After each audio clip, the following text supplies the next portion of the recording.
ये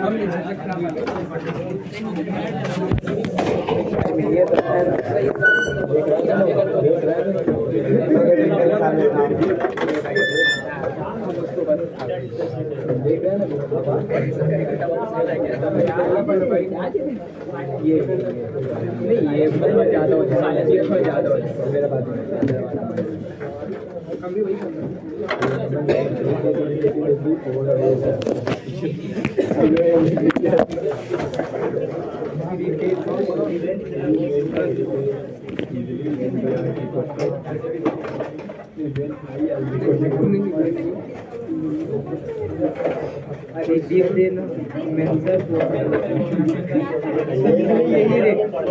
अच्छा बात बंद करो। कहाँ पर थे हम लोग और डिटेल्स बचा हुआ था, खत्म हो गया था ना। बहुत डाउट में हम लेकर के आए, हमको पता नहीं था कि खत्म किए ही आपने स्टिल बचा रह गया। कहाँ तक एंड किए थे बताओ।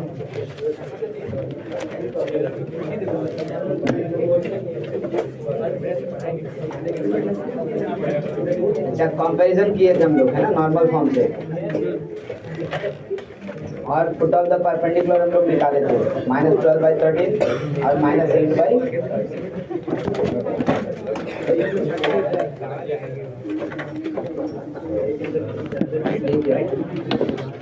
Parallel to y axis.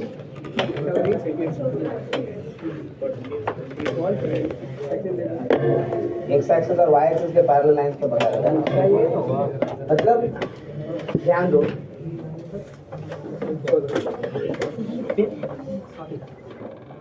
इसका मतलब हम लोग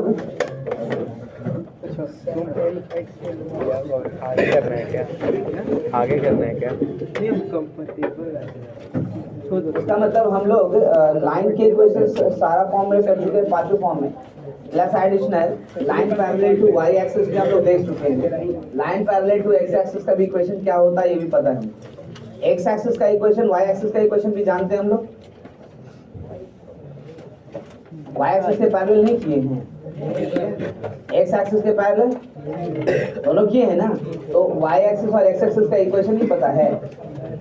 क्या होगा y एक्सिस का इक्वेशन बताओ, x इज इक्वल टू 0 और x एक्सिस का इक्वेशन y इक्वल टू 0। ये तो हो चुका है ना। यानी आज हम लोग स्टार्ट करेंगे एंगल बिटवीन द लाइन से। एंगल बिटवीन द लाइन, ठीक है भाई। पहले एंगल बिटवीन द लाइन से स्टार्ट करते हैं हम लोग, क्योंकि बिना इसके हम लोग आगे प्रोसीड नहीं कर सकते। पहले इसको देखेंगे ना, प्लीज बात में टाइम बर्बाद नहीं करो, ऑलरेडी डिले हो गया है ना। पहले इसको हम लोग देखेंगे और फिर हम लोग बढ़ेंगे आगे। तो भाई पहले हम सेंटर वाला काम खत्म करेंगे, यानी ऑटो सेंटर अभी तक पेंडिंग है ना, क्योंकि हम लोग जो मेथड जानते हैं बहुत लेंदी है। पहले सरकम सेंटर निकाले, फिर यूलर लाइन पे जाए, ऑटो सेंटर निकाले, तब ऑटो सेंटर निकाले सेंट्राइड के बाद, तो बहुत हेडेक है। हम थोड़ा शॉर्टकट मेथड देखना चाहते हैं। कर तो अभी भी सकते हैं, लेकिन बिना इसके हम लोग नहीं कर पाएंगे, इसलिए इसको पहले देखिए। तो what is angle between the line. तो भाई दो लाइन दिया हुआ है, दोनों के बीच में कितना एंगल होगा यही पूछा जा रहा है, और कुछ भी नहीं। भाई दो लाइन दिया हुआ है, इसका मतलब गिवन है आपके पास पहला लाइन 1 L1, इसको हम लोग लिख रहे हैं A1x plus B1y plus C1 equal to 0, और दूसरा L2 A2x plus B2y plus C2 equal to, है ना, ये दिया हुआ है। जरा मुझे बताओ, अगर ये फिगर पहले बना ले, उसके बाद डाटा पे आते हैं। एक स्ट्रेट लाइन ऐसे और एक स्ट्रेट लाइन ऐसे, मान लो दो स्ट्रेट लाइन है, ये L1 है, ये L2 है। मैं ये नहीं कह रहा कि कोऑर्डिनेट एक्सिस कहाँ पे होगा, लेकिन एक रेफरेंस के लिए ये x एक्सिस और ये y एक्सिस हम बना लेते हैं, है ना। कहीं पर भी हो फिगर तो ऐसे ही होगा ना। व्हाट डू वी वांट, हमको ये एंगल चाहिए, ये बीच वाला एंगल ये तो चाहिए। तो कैसे निकालेंगे, तो हमने कहा देखो, आप इस लाइन के पैरेलल यहाँ लाइन ड्रॉ कर सकते हो ना। ये किसके पैरेलल लाइन ड्रॉ की है, x एक्सिस के। तो ऑटोमेटिकली ये वाला एंगल को अगर हम बीटा कहते हैं और ये वाला एंगल को अगर हम अल्फा कहते हैं, तो डेफिनेटली दोनों के बीच का एंगल कितना होगा, बीटा माइनस, पक्का है ना।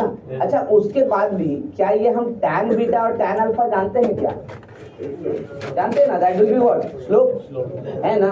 तो यहाँ से देखो जरा बताओ मुझे, स्लोप ऑफ लाइन L1 कितना होगा ये बताओ, L1 का स्लोप सीधे ना निकालना कितना,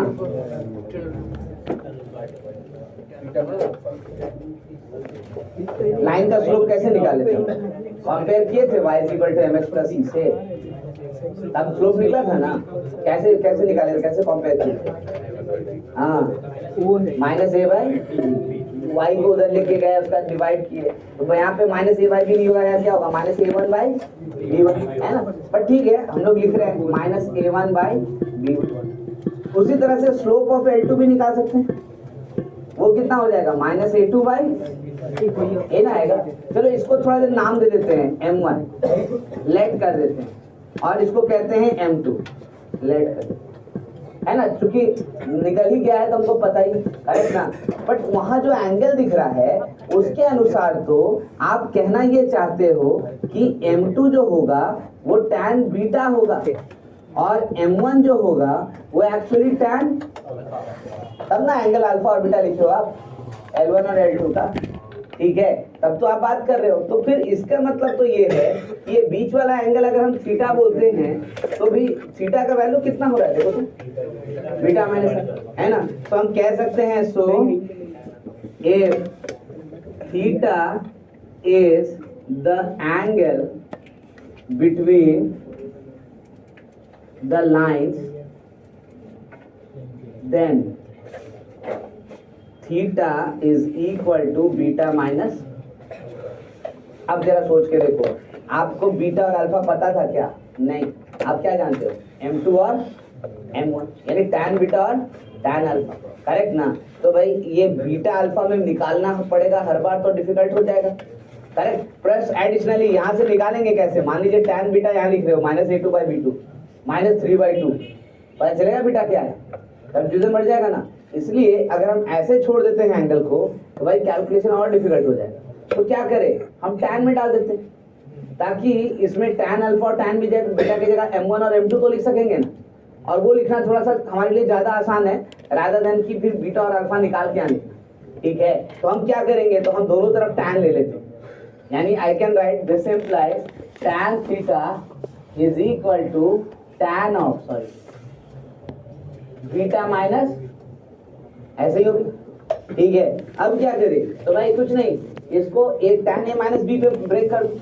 क्या लिखेंगे tan beta minus tan alpha by 1 plus tan beta into, है ना। यानी आपके पास जो tan थीटा का वैल्यू है, अब देखो तो M1 और M2 के टर्म में आ गया, क्या लिख पाओगे आप, तो M2 minus M1 bye 1 plus M1, ये ना लिखोगे, ठीक है। तो भाई ये तो आपका एंगल बिटवीन द लाइंस आ गया, देखो tan थीटा फॉर्मूला आ गया। But let me complete the thing, भाई इसको यहाँ तक नहीं छोड़ेंगे, मैं ये कह रहा हूँ, अब जरा ध्यान से देखना। तो ये एंगल आपने बताया है दोनों लाइन के बीच में थीटा, ये ना बताया है, तो ये वाला जो एंगल है वो किनके बीच में है भाई,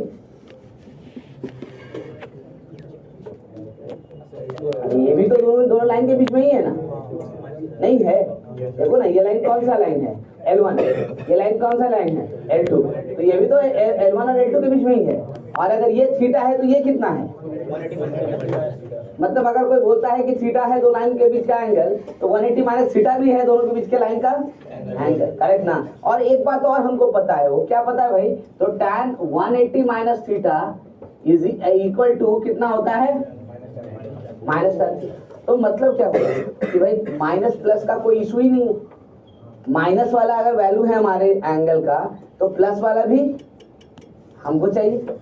अरे माइनस ये देगा तो प्लस ये देगा, अगर प्लस ये देगा तो माइनस, है कि नहीं। तो प्लस और माइनस कोई इशू नहीं बनाता है, वो तो दोनों लाइन के बीच के एंगल ही डिनोट कर रहा है। तो फिर हम माइनस और प्लस के चक्कर में क्यों पड़े, हम दोनों पे क्या लगा दें मॉडुलस, यानी we are looking only for the magnitude, बाकी साइन का कोई टेंशन नहीं, plus and minus both of them are acceptable.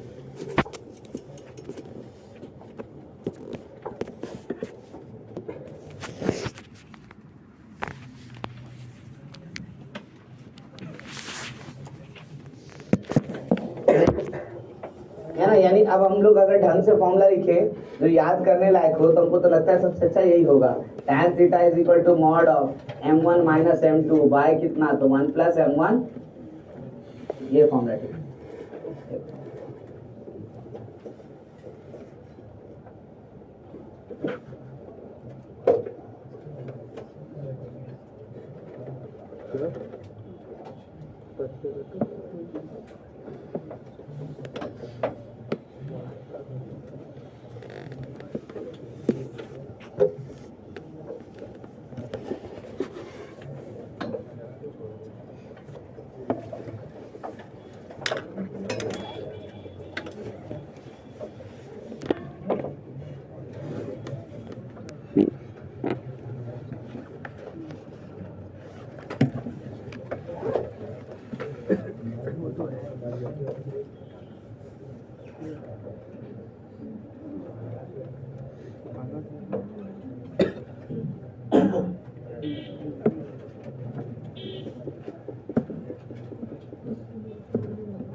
आगे यहाँ तक फॉर्मूला सबका बात समझ में आ गया।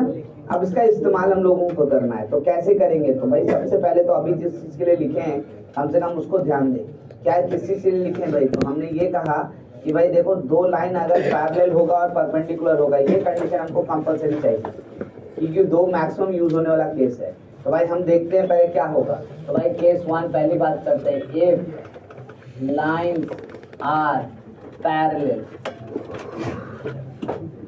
Then theta is equal to कितना हो जाएगा, पक्का है ना। अगर लाइन पैरेलल है तो थीटा का वैल्यू कितना होगा, तो 0। और अगर थीटा 0 हो गया तो इसका मतलब क्या हो गया भाई, तो tan 0 0 होता है ना, करेक्ट ना।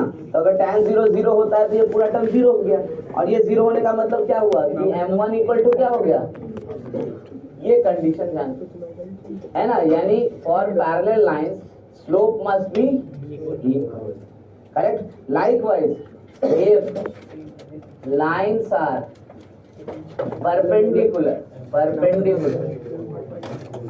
है ना, ध्यान रहे पैरेलल के लिए हम लोग ऐसे सिंबल यूज कर लेते हैं, परपेंडिकुलर के लिए मैं ऐसा सिंबल कर लेता हूं, ठीक है ना, ताकि लिखना कम पड़े, ध्यान से। Then theta is equal to 90 degree, और tan 90 तो डिफाइन नहीं होता है ना, tan 90 डिफाइन नहीं होता है, इसका मतलब डिनोमिनेटर क्या होना चाहिए, 0, और डिनोमिनेटर का 0 होने का मतलब क्या हो गया, तो m1 into m2 is equal to कितना आएगा,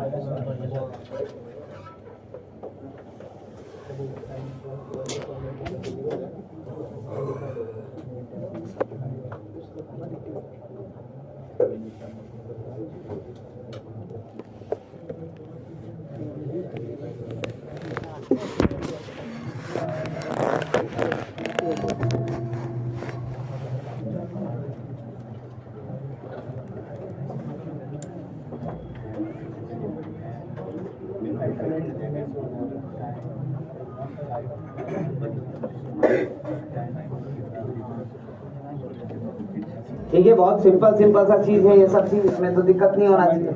अब आगे एक्सप्रेस करें, देखो यहाँ से हम लोग ऑर्थो सेंटर्स निकालने के लिए तो रेडी हैं, कम से कम उधर डाइवर्ट होकर के कर सकते हैं काम, लेकिन हम बोलेंगे कि एक पार्ट पूरा कंप्लीट कर ले फिर आगे बढ़ेंगे। तो हमने ये कहा कि भाई ये तो ठीक है, आपने पैरेलल लाइन और परपेंडिकुलर लाइन के स्लोप के बीच में रिलेशन निकाला। अगर इक्वेशन दिया हुआ है और तब हमको बोल रहा है निकालने के लिए लाइंस को, तो भी क्या हम लोग निकाल सकते हैं, तो मैंने डेफिनेटली एकदम शॉर्टकट मेथड है जिससे आप ये काम कर सकते हैं। एक बार देखिए, जिसको हम लोग इन जनरल वैल्यू में लेके बनाते हैं, उसके बाद आप ये क्वेश्चन में अप्लाई करना, डायरेक्ट आपको दिखेगा। पहला पार्ट ले रहे हैं, है ना, इसको क्वेश्चन की तरह भी लिख सकते हो, हम जनरल क्वेश्चन लिख रहे हैं, ध्यान रखो। Find the equation of line parallel to ax plus by plus c equal to 0 and passes through alpha comma beta। ठीक है भाई, ऐसा क्यों, इस तरह का क्वेश्चन में पॉइंट अल्फा बीटा भी दिया है हमको, पैरेलल लाइन चाहिए था, पैरेलल चाहिए, तो मैंने कहा देखो अगर एक लाइन तुमको दिया हुआ है ये L है ना, L इक्वल टू 0, तो भाई इसके पैरेलल कितना लाइन बन सकता है, इनफाइनाइट लाइन बन सकता है। तो भाई यूनिक के लिए तो आपको एक और इन्फॉर्मेशन चाहिए ना, तो इस कारण से दिया है कि हमको वही वाला पॉइंट लाइन चाहिए जो कि कहां से पास कर रहा है, तो अल्फा कॉमा बीटा। ठीक है, अब मैं कह रहा हूं इसको सॉल्व करने का तरीका क्या, तो पहला तो आसान सा तरीका है जो कि हम लोग यूज कर सकते हैं। कैसे, तो आई कैन सी कि पॉइंट तो दिया ही हुआ इस लाइन का, स्लोप चाहिए, एंड वी अंडरस्टैंड कि दोनों पैरेलल है तो स्लोप दोनों का क्या होगा, सही, करेक्ट ना। तो आई कैन राइट, देखो slope of line ax plus by plus c is equal to 0 है ना। a कितना होगा बताओ, कितना होगा, माइनस a बाई, इसको मान लेते हैं m कहते, लेट करो, है ना। तो इसका मतलब this implies slope of required line, जो लाइन चाहिए उसका भी स्लोप क्या होगा, तो वो भी m ही होगा, क्योंकि दोनों क्या होना चाहिए, सेम। और m का वैल्यू कितना है भाई, तो माइनस a बाई। तो भाई अब उस लाइन का स्लोप पता है और वो लाइन कहां से पास करेगा पॉइंट वो भी पता है, तो लाइन का इक्वेशन नहीं लिख सकते हैं, कौन सा फॉर्म यूज करके, स्लोप पॉइंट, है ना। तो लिखते हैं so equation of line, required line लिखते हैं। देखो क्या लिखेंगे, y minus beta is equal to minus a by b x minus, लिख दिया। बट ये हमें फायदा नहीं दे रहा है, हम उसको थोड़ा सॉल्व करते तब देखो समझ में आएगा कि क्या कहना चाहते हैं और क्यों कहना चाहते हैं। इसको क्रॉस मल्टीप्लाई करो, क्या लिखेंगे, b Y minus b beta is equal to minus a x plus a alpha. B beta इधर लेके जाओ, ए एक्स उधर लेके जाओ, देखो क्या लिखोगे, A x plus B Y minus A alpha plus B beta equal to, दिख रहा है। इसका मतलब आप जो ओरिजिनल इक्वेशन लिखे थे यहाँ पे लाइन का और जो इक्वेशन आया है लाइन 2 का, देखो तो दोनों में क्या डिफरेंस दिख रहा है, तो भाई कोएफिशिएंट ऑफ x और कोएफिशिएंट ऑफ y क्या है, सेम। ऊपर में भी ax प्लस by था, यहाँ भी क्या है ax प्लस, बदला क्या, सिर्फ कांस्टेंट, करेक्ट। मैं यही कहना चाह रहा हूँ कि भाई दो पैरेलल लाइंस के बीच में सिर्फ और सिर्फ डिफरेंस किसका होगा, सिर्फ कांस्टेंट का। तो फिर दोबारा इतना मेहनत क्यों करेंगे, है ना। हमने जो यहाँ से इन्फ्रेंस निकाला उसका मतलब यही है, यहाँ इसको हटा देना। अब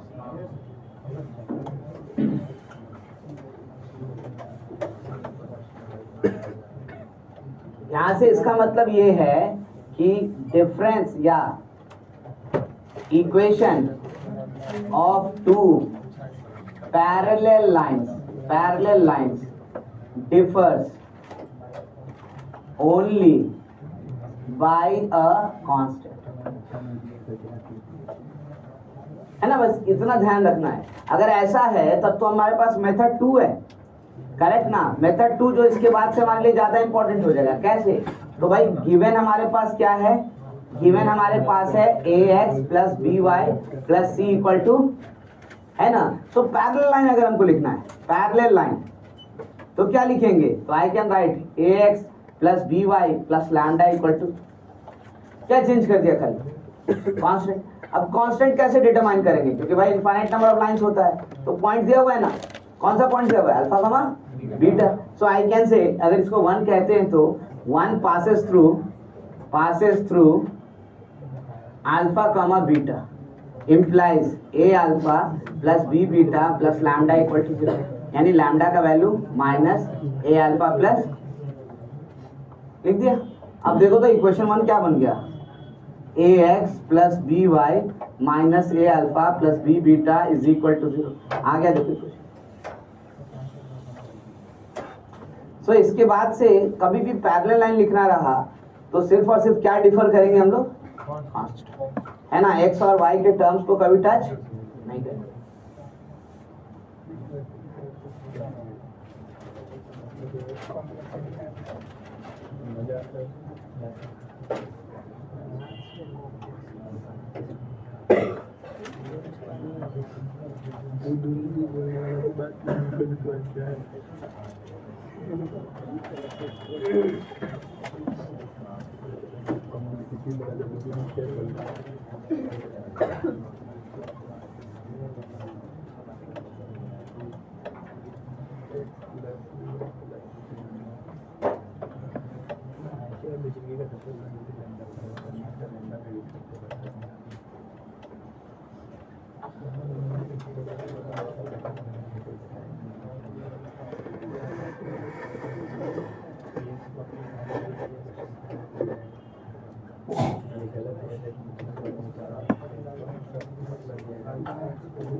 दो एंगल हम लोग स्पेसिफिकली देख रहे हैं, और बाकी अगर कोई और एंगल हुआ तो ये फॉर्मूला यूज करेंगे। tan theta is equal to mod of m1 minus m2 by 1 plus m1। इस दोनों बात को ध्यान में रखोगे।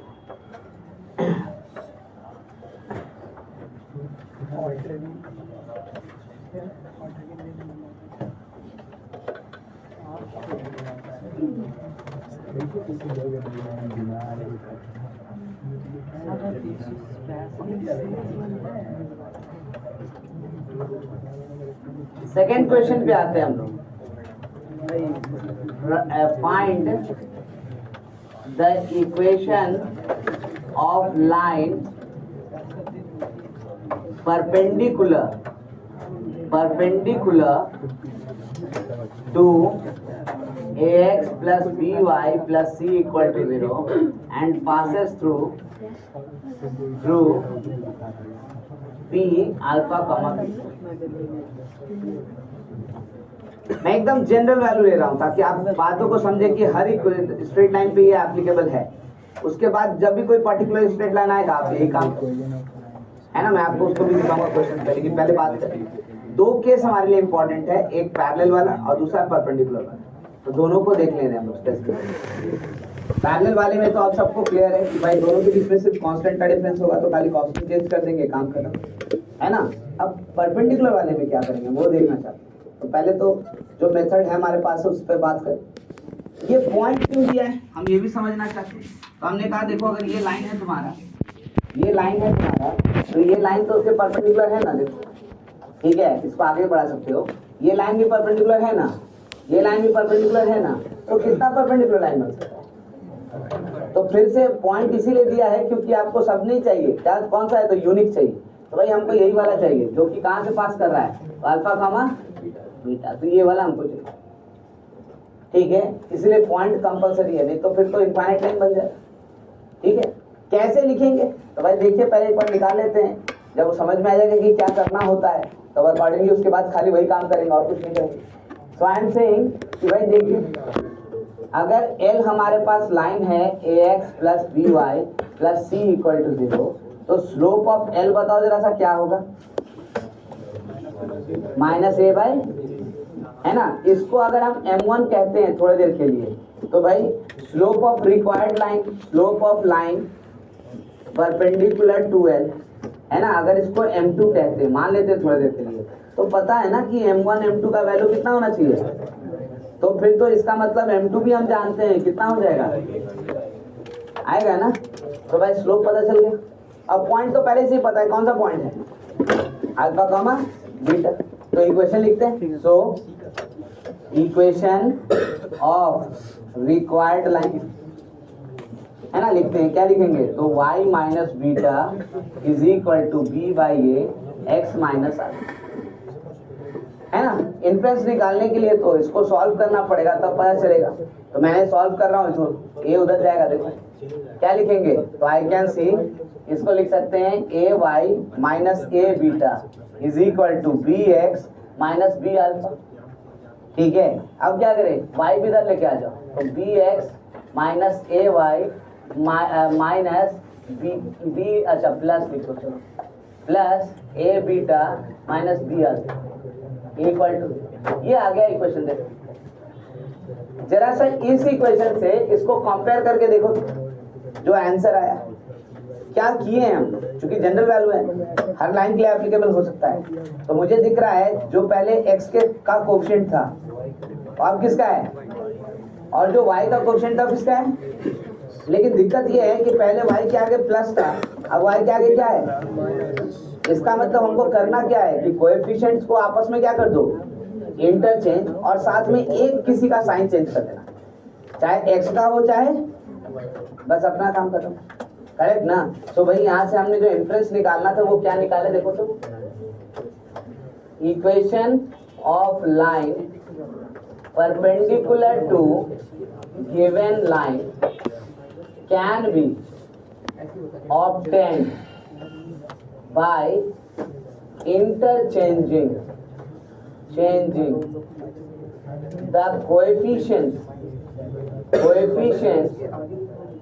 of x and y with change of sign for exactly one of them। है ना, हमने क्या कहा भाई कि भाई अब हमारे लिए परपेंडिकुलर इक्वेशन अगर लिखना है तो क्या निकाल मतलब हो गया, तो हम समझ रहे हैं कि अगर कोई लाइन दिया है तो उसका परपेंडिकुलर इक्वेशन लिखने के लिए एक्स और वाई का कोएफिशिएंट क्या करना है, interchange and with sign change. किसका साइन चेंज, तो एग्जैक्टली दोनों में से एक का, दोनों का नहीं, ठीक है ना। तो इसका मतलब हम क्या करेंगे, तो भाई मेथड 2 हमारे लिए रेडी है। देखो मेथड 2 गिवन हमारे पास क्या है इस बार, ax plus B Y plus C equal to, तो लाइन परपेंडिकुलर टू परपेंडिकुलर कितना हो जाएगा इसका इक्वेशन, ये बताओ क्या करें, x और y का क्या कोएफिशिएंट करें, चेंज, और किसी एक का साइन चेंज कर देते हैं, है ना। चलो किसका साइन चेंज करें बताओ, x का कि y का, y का, तो क्या लिख देंगे, bx minus ay plus lambda equal to 0। Constant तो चेंज होगा ही ना, कांस्टेंट क्यों चेंज होगा, तो देख रहे थे आप इनफाइनाइट लाइन से, तो कांस्टेंट तो डिटरमाइन आपको करना ही पड़ेगा। तो भाई कांस्टेंट कैसे डिटरमाइन होगा, तो फिर इसको अगर 1 कहते हैं तो I can write 1 passes through कौन सा पॉइंट, तो अल्फा कॉमा रख दीजिए इसके ऊपर, तो I can write b alpha minus A beta plus lambda equal to, यानी लैम्डा का value a beta minus B alpha लिख देते हैं। तो इक्वेशन कितना आ जाएगा, तो b x minus a y plus a beta minus B alpha equal to, देखो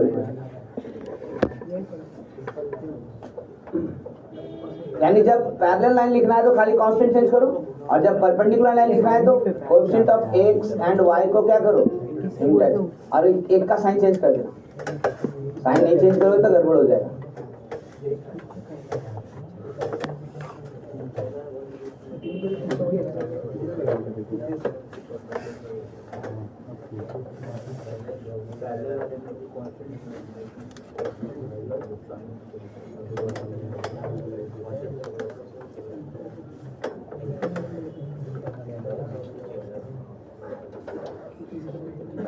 Find the equation of line parallel to x plus 3y plus 5 equal to 0 and passing through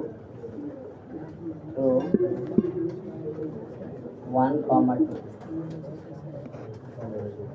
Find the line perpendicular to x minus 2y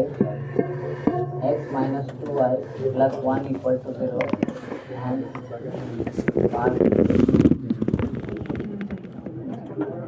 और एक बताओ।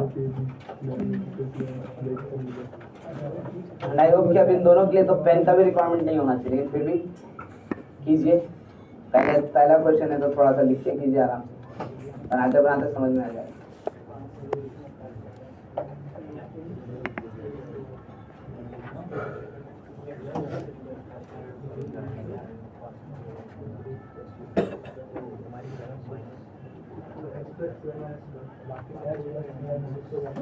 X plus 3y minus 7।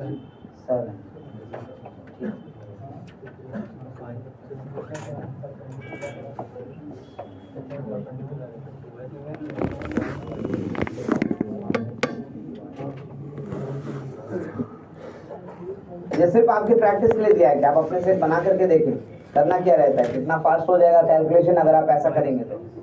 बार बार सोचना नहीं पड़ेगा आपको, tension नहीं होगा, डाइवर्शन नहीं होगा।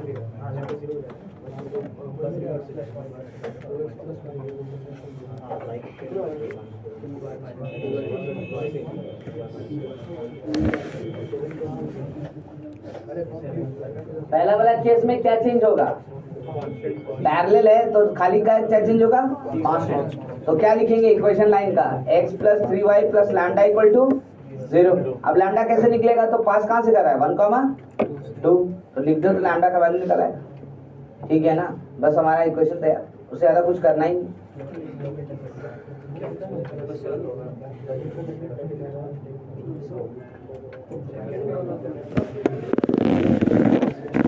देखो पहला वाला में लाइन गिवन है, जो मेरे पास गिवन है line x plus 3y plus 5 equal to 0, line parallel, हमको पैरेलल लाइन चाहिए, तो कैसे लिखेंगे? x plus 3y plus lambda equal to, मतलब क्या चेंज किया? खाली कांस्टेंट, उससे ज्यादा कुछ नहीं। Now I can see passes through, this is 1, तो 1 passes through, क्या लिखा है? passes through, कौन सा पॉइंट? 1,2, तो लिखेंगे 1 plus 6 plus lambda equal to 0, तो लैम्डा का वैल्यू कितना आ गया? माइनस, है ना। So equation of required line क्या लिखा जाएगा बताओ? x plus 3y minus 7 equal to 0। आगे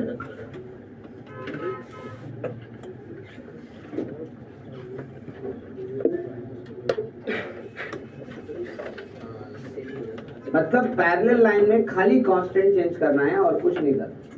वो कांस्टेंट निकालने के लिए आपको एक इंफॉर्मेशन देगा, जैसे यहाँ पे पॉइंट दिए, तो रख करके पॉइंट निकाल लेना है। ठीक है। फोर्थ वन परपेंडिकुलर, उसको कैसे लिखेंगे? क्या लिखेंगे? 2x प्लस y, है ना। एक का साइन चेंज करेंगे, दोनों का नहीं करेंगे, है ना। तो ध्यान रहे, जो माइनस है उसी को प्लस बनाते हैं, प्लस को माइनस बनाने से कोई फायदा थोड़ी है, करेक्ट ना। तो फिर क्या करेंगे? यहां से लिख रहे हैं, देखो solution to fourth given line कितना है हमारे पास? तो x minus 2y plus 1 equal to 0। So perpendicular line कितना लिखेंगे? तो 2x plus y plus lambda equal to, कैसे लिखे परपेंडिकुलर लाइन को?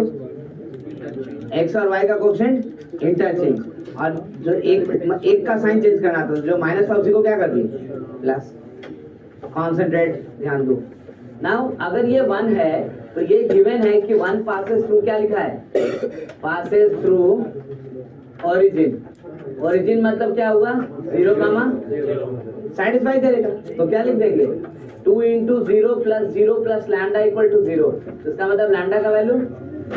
सो इक्वेशन क्या हो गया? इक्वेशन हो गया 2x plus y equal to ये लिखा।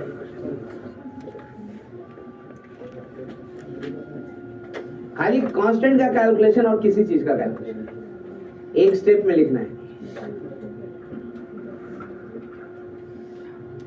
डेफिनेटली इंडिपेंडेंट क्वेश्चन ऐसे नहीं पूछता है, ये सब पार्ट ऑफ अ क्वेश्चन होगा, तो जितना फास्ट हो सकते हैं उतना फायदा है। इसी बात को ध्यान में रखते हुए सब चीज डिस्कस किया जा रहा है कि आप थोड़ा फास्ट हो पाए क्वेश्चन बनाने के बाद।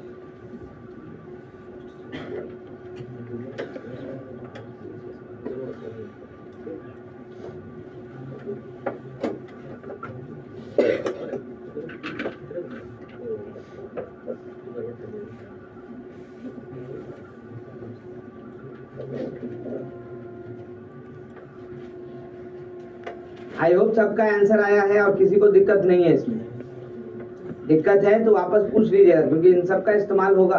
अब हम स्टार्ट कर रहे हैं क्वेश्चन। सबसे पहले ऑर्थो सेंटर जो पेंडिंग था हमारा, हम पहले उसको सॉल्व करके बताते हैं कि ऑर्थो सेंटर कैसे निकालेंगे। सर्कम सेंटर तो फिर भी हमारे पास फॉर्मूला था SA = SB = SC, हालांकि फिर भी निकाल सकते हैं, लेकिन दूसरा तरीका भी बता सकते हैं आपको। लेकिन ऑर्थो सेंटर तो टारगेटेड है, क्योंकि पहले ऑर्थो सेंटर हम निकाल ही नहीं पा रहे थे। सर्कम सेंटर निकालते थे, सेंट्रॉइड निकालते थे, फिर यूलर लाइन पे जाते थे, तब निकल बहुत लेंदी हो जाता। तो पहले स्टार्ट कर रहे हैं हम यहाँ से।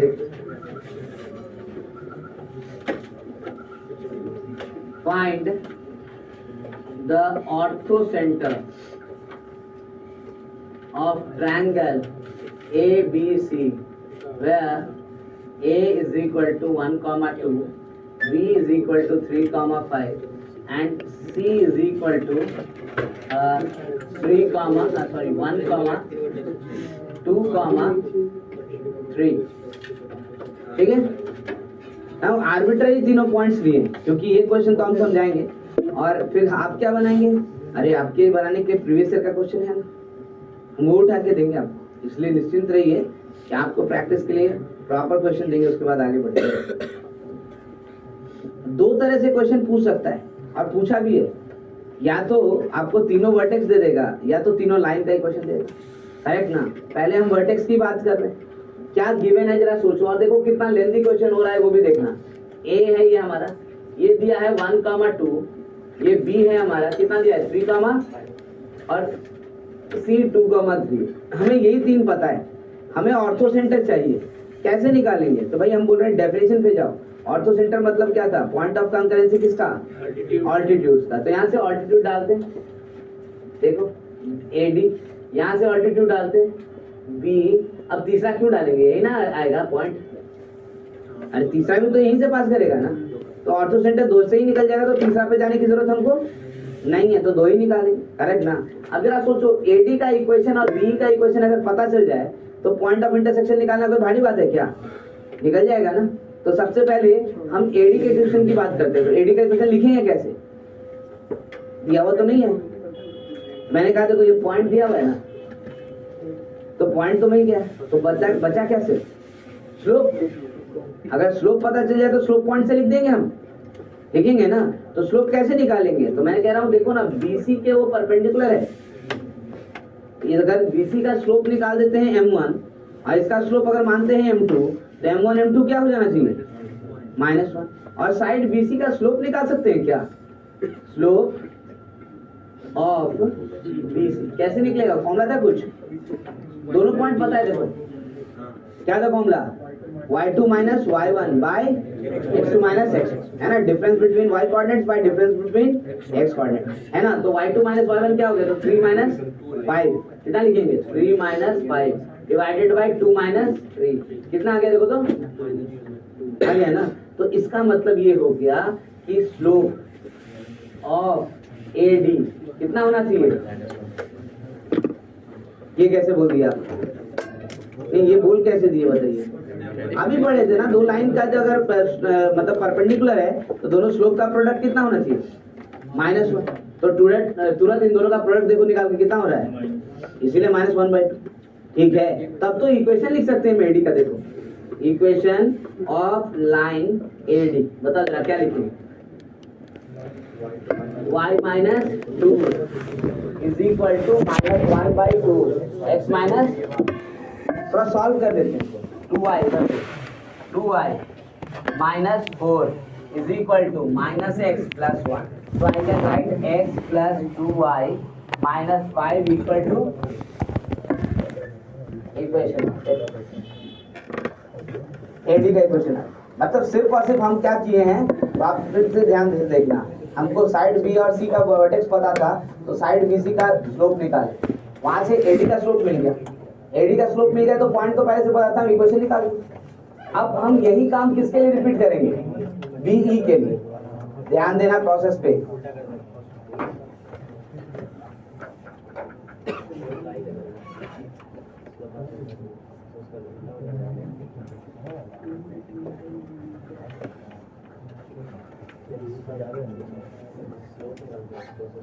यही काम हम किसके लिए करेंगे? तो बीई के लिए। तो बीई के लिए तो बी पता ही है ना, 3,5। तो चाहिए क्या? सिर्फ स्लोप। किसका स्लोप निकाल के बीई का स्लोप पता चल जाएगा? एसी का। तो स्लोप ऑफ एसी निकालो भाई, स्लोप ऑफ एसी बताओ जरा कितना आएगा? y2 minus y1 यानी 2 minus 3, ऐसे लिखेंगे ना, 2 minus 3 by 1 minus 2, कितना हो रहा है देखो तो, कितना आ रहा है? 1 या -1? 1 आ रहा है, करेक्ट ना। तब तो फिर क्लियर है कि स्लोप ऑफ बीई कितना होना चाहिए, क्योंकि दोनों का प्रोडक्ट कितना होना चाहिए? तो -1। तो वो 1 है तो ये -1, तभी तो प्रोडक्ट आएगा कितना? -1। ठीक है, तो अब तो स्लोप पता चले बी का, और पॉइंट पहले से पता है कौन सा? 3,5। तो लिखते हैं, so equation of line BE, ध्यान दो बात नहीं करो, है ना। अब BE का इक्वेशन निकालते हैं कैसे, तो पॉइंट कौन था 3,5 है ना, तो लिखते हैं y minus 5 is equal to -1 time x minus 3, ये लिख दिए। जरा इसको भी सॉल्व करो, कितना हो जाएगा, y minus 5 is equal to -x plus 3, इसको इधर लेके आओ, तो x plus y minus 8 equal to, यानी ये निकालने में तकलीफ नहीं है, और हम इन दोनों को सॉल्व भी कर सकते हैं। अब ध्यान यहां से देना, दोनों को सॉल्व कैसे करेंगे, नहीं क्वाड्रेटिक से ही बताते आ रहे हैं। जस्ट इस तरह के क्वेश्चंस मिले तो will apply cross multiplication method, लिखना कम पड़ेगा, जल्दी कैलकुलेट होगा, क्योंकि एक ही क्वेश्चन में अगर दो दो तीन तीन इंटरसेक्शन पॉइंट निकालना पड़ा तो आप इक्वेट करने लगेंगे साइमल्टेनियस इक्वेशन, फंस जाएंगे। समझे बात को, कौन सा तरीका था, मैं वापस एक्सप्रेस करूं। एक लाइन हमारे पास कितना आया था, पहला वाला बताओ जरा, x plus 2y minus 5 equal to 0, दूसरा आया है x plus y minus 8 equal to 0। Normally यहाँ पे इक्वेट बड़ा आसानी से हो जाएगा, क्योंकि सब्ट्रैक्ट करेंगे तो y तुरंत निकल जाएगा, है ना। लेकिन अगर ऐसा नहीं हुआ तो मान लो इसका कोएफिशिएंट इसका कोएफिशिएंट एडजस्ट करना पड़ा तो ये भी हो जाएगा ना। तो मैं कह रहा हूँ एक ही मेथड है हमारे पास, x डिवाइडेड बाई, याद पड़ जाएगा क्या करते थे, equal to minus y divided by, equal to क्या करते थे 1 बाय, याद पड़ा क्रॉस मल्टीप्लिकेशन, x के नीचे क्या लिखते थे, तो x का कोएफिशिएंट छोड़ दो, क्या लिखेंगे क्रॉस 2 इंटू माइनस 8 लिखेंगे ना, कितना हो गया -16, और फिर माइनस टाइम क्या लिखेंगे 1 इंटू माइनस 5, ऐसे लिखेंगे। फिर y वाला करें तो y छोड़ दो, और ये माइनस क्यों, तो ऑल्टरनेट आता ही है ना, है ना। अब क्या करेंगे -8 प्लस 5, है ना, तो लिखेंगे -8 माइनस ऑफ -5, ऐसे लिखेंगे। फिर 1 के नीचे गए तो किसको छोड़ दें, कांस्टेंट, तो यहाँ से क्या लिखेंगे 1 माइनस 2। अब बताओ यहाँ से तो आसान है ना, x का वैल्यू कितना आ जाएगा, यहाँ कितना आया देखो तो -11, यहाँ कितना आया -1, तो क्या लिखोगे, ऐसे लिख देते हैं, एक लाइन और लिख देते हैं, x बाई -11 इक्वल टू, यहाँ कितना आ रहा है देखो तो y by 3 equal to 1 by -1, minus आएगा ऊपर, माइनस करेंगे, ठीक है। तो फिर x का वैल्यू कितना हो गया देखो तो 11, y का वैल्यू कितना हो गया, यही तो ऑर्थो सेंटर है ना, यानी ऑर्थो सेंटर हमारा क्या हो गया, x कितना हो गया, तो 11 कॉमा,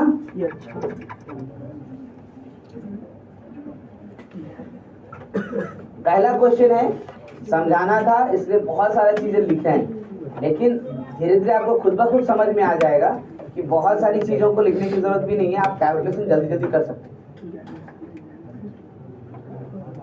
मैं फिर से एक बार रिपीट कर दूं, क्योंकि अगला क्वेश्चन आप बनाएंगे खुद से। हमने क्या किया है, तो हमने कहा कि इस बार हम ऑल्टीट्यूड का इक्वेशन निकाल करके पॉइंट ऑफ इंटरसेक्शन निकाल दे रहे हैं, ये ऑर्थो सेंटर निकल जाएगा। कैसे, तो हमने कहा देखो ये ऑल्टीट्यूड निकालना है, तो ये तो पता है ही, खाली एडी का क्या चाहिए, स्लोप। स्लोप कैसे निकालेंगे, तो बीसी का स्लोप निकालेंगे, स्लोप ऑफ बीसी, है ना। इसके परपेंडिकुलर स्लोप निकालना है, यानी दो लाइन परपेंडिकुलर है तो स्लोप का प्रोडक्ट कितना होता है -1। तो अगर ये 2 आया है तो हमारा जो एडी का स्लोप होगा वो क्या होना चाहिए -1/2, तो स्लोप पता चल गया। स्लोप पता है, पॉइंट पहले से पता है, तो इक्वेशन लिख दीजिए। सेम काम हम बीई के लिए किए, अब दोनों लाइन का इक्वेशन मिल गया तो पॉइंट ऑफ इंटरसेक्शन, कुछ भी नहीं किए इसलिए।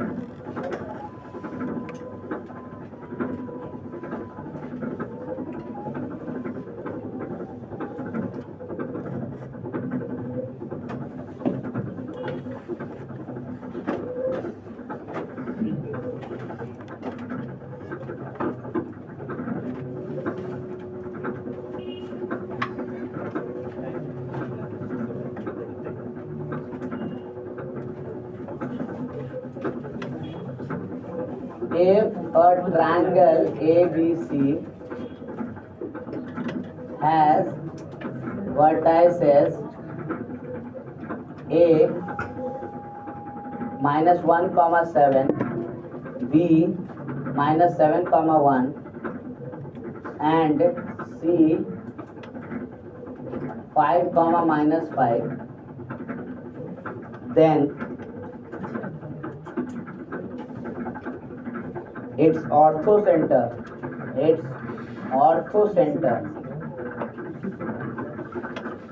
has coordinates equal to 2020 का पूछा हुआ क्वेश्चन, 2020 में मेंस में पूछा है ना। तो मतलब आप जो लाइट के अगर ले रहे हो तो आप समझना, मैं भी एडवांस ही दिखाऊंगा, ठीक है, बट ये मेंस पूछा है। ऑप्शंस भी लिख देता हूँ ताकि आंसर निकाल के आप ये बोलने से पहले देख लेना, ऑप्शंस में अगर आता है तो ठीक है।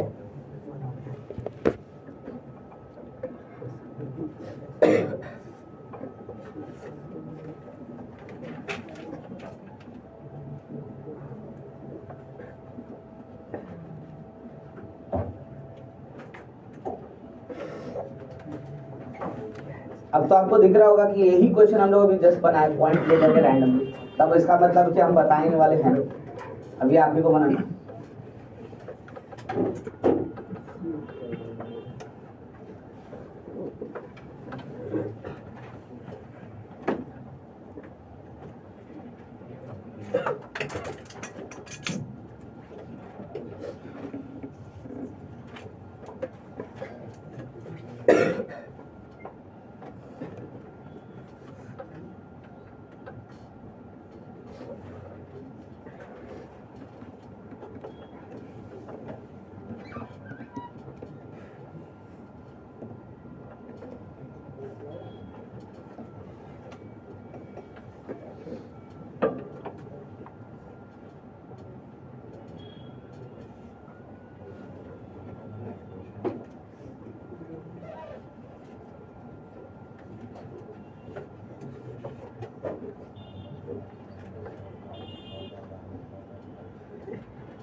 -5 कॉमन है तो ऑप्शन ही देखो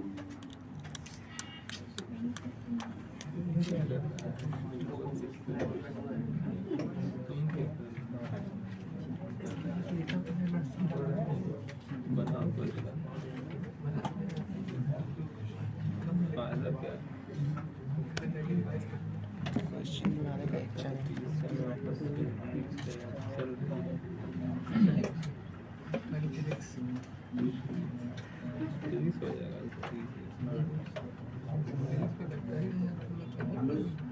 आ गया। यार देखो यहाँ पे जो क्वेश्चंस हैं वो सुनने में बहुत आसान लगता है, लेकिन जब तक अपने पेन से कैलकुलेशन नहीं स्टार्ट करेंगे वो आपके लिए टेंशन का घर होना स्टार्ट हो जाएगा अगर छोड़ते जाएंगे। हो गया, क्योंकि 100% आपको प्रैक्टिस करना है और क्वेश्चंस कई बार मतलब लगेगा बहुत आसान है, लेंदी होगा, वही कंट्रोल करना हमारे लिए सबसे ज्यादा जरूरी है। और इस कारण से आपको बहुत सारा शॉर्टकट सॉल्व बता रहे हैं। देखो इसे यहाँ बताया ये मेथड, क्यों बताया? क्योंकि ये कैलकुलेशन में आसान है, कम स्पेस में सॉल्व कर सकते हैं, इसको साइमल्टेनियस नहीं कर सकते। क्या गया? नहीं आ रहा है? डी आ रहा है, पूरा नहीं आ रहा है। तो बी और डी में थोड़ा, किसमें किसमें? बी और डी में तो, लेकिन डी आ रहा है तो पता नहीं। बी और डी में कैसे सब कैसे हो सकता है? बी और तो डी, लेकिन डी सही है, ये है तुम बोले ये है तो सेकंड क्वाड्रेंट में है। नहीं, मतलब ऐसे हमसे बताओ कि क्या गेस वर्क की जरूरत है क्या है? सेकंड क्वाड्रेंट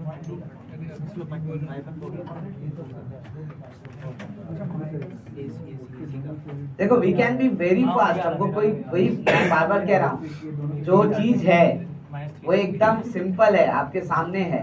कैलकुलेशंस सिर्फ आपको लिखना है, लिखने से भागिए मत इनिशियल स्टेज में। आगे चल करके बहुत सारा चीज लिखना है। अगर एक बार लिखने का आदत हो गया ना तो फास्ट हो जाएगा। इसके लिए अगर फाइनल कैलकुलेशन करेंगे तब आप कॉन्फिडेंटली बोल पाएंगे।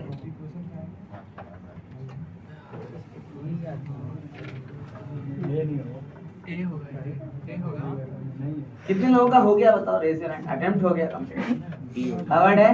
मैं स्टार्ट करूं फिर? चलो देखो ध्यान से,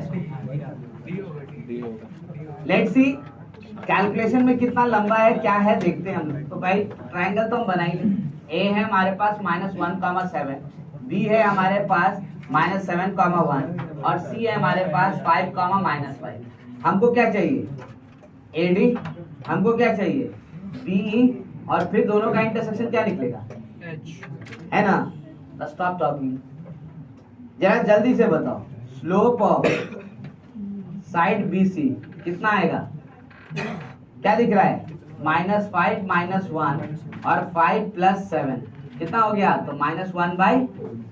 तो फिर स्लोप ऑफ AD कितना हो गया? तो 2।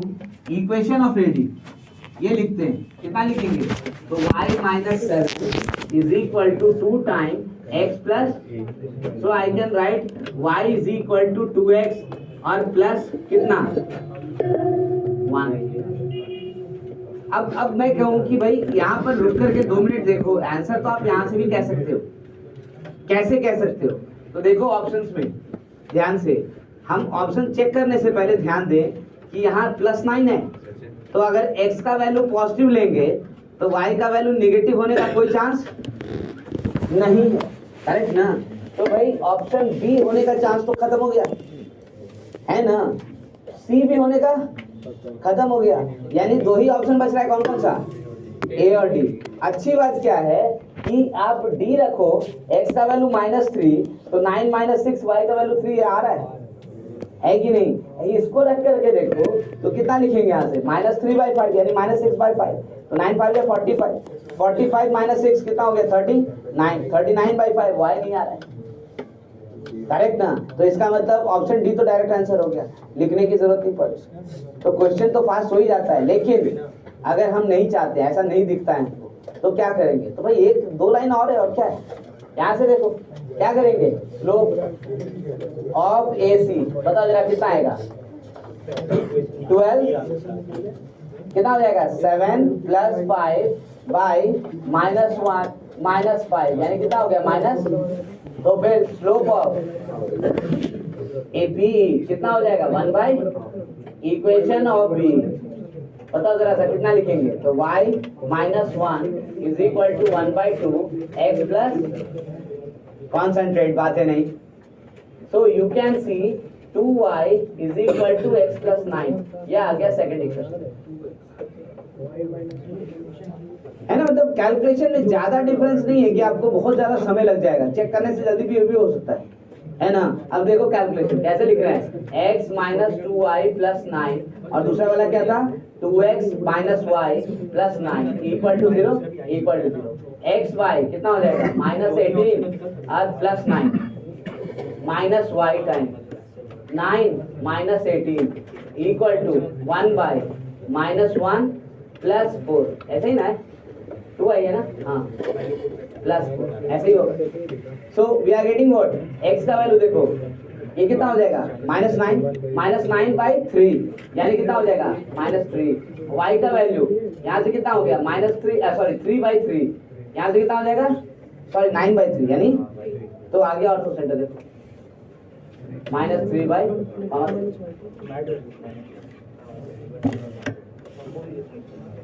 तो ऑर्थो सेंटर निकालने का बेटर वे जिसमें ना हम सरकम सेंटर निकाल रहे हैं और ना ही हम सेंट्रॉइड निकाल रहे हैं, बट हम डायरेक्टली ये काम कर पाए। ठीक है, अगर सरकम सेंटर बोला जाता तो क्या करते हैं, ऑर्थो सेंटर निकल गया है ना, यूलर लाइन पे जाकर और सरकम सेंटर निकाल लेते हैं। बट बिफोर दैट अगर मान लीजिए कि डायरेक्ट हमको सरकम सेंटर निकालना है तो एक तो S equal to S B equal to S C है, दूसरा एक और डेफिनेशन था perpendicular bisector of the sides. मतलब इक्वेशन ऐसे ही लिखते हैं लेकिन किस कहां से पास करेगा, तो ए से नहीं, mid point of the side B से। मिड पॉइंट तो साइड निकाल ही सकते थे है ना, बट बेटर ऑप्शन क्या रहेगा कि ऑर्थो सेंटर निकाल के निकालो, जल्दी निकलेगा, क्योंकि वहां 3 सेक्शन फॉर्मूला लगाना पड़ेगा और जब ऑर्थो सेंटर लगा निकाल के करोगे तो सिर्फ एक सेक्शन फॉर्मूला पे काम चलेगा।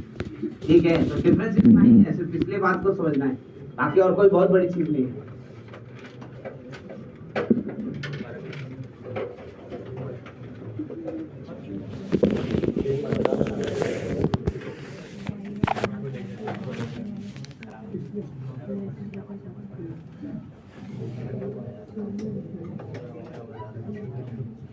अच्छा बात थोड़ा बंद करो,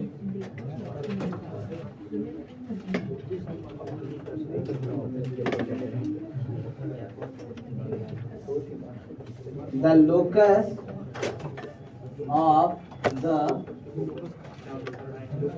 ortho center of the triangle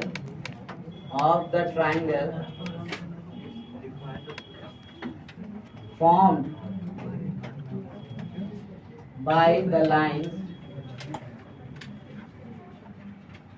1 plus px minus py plus p into 1 plus p equal to 0, 1 plus qx minus qy plus q into 1 plus q equal to 0 and y equal to 0,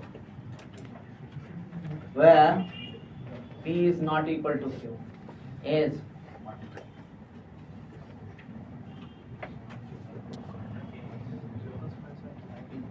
अब ये question advance में पूछा था।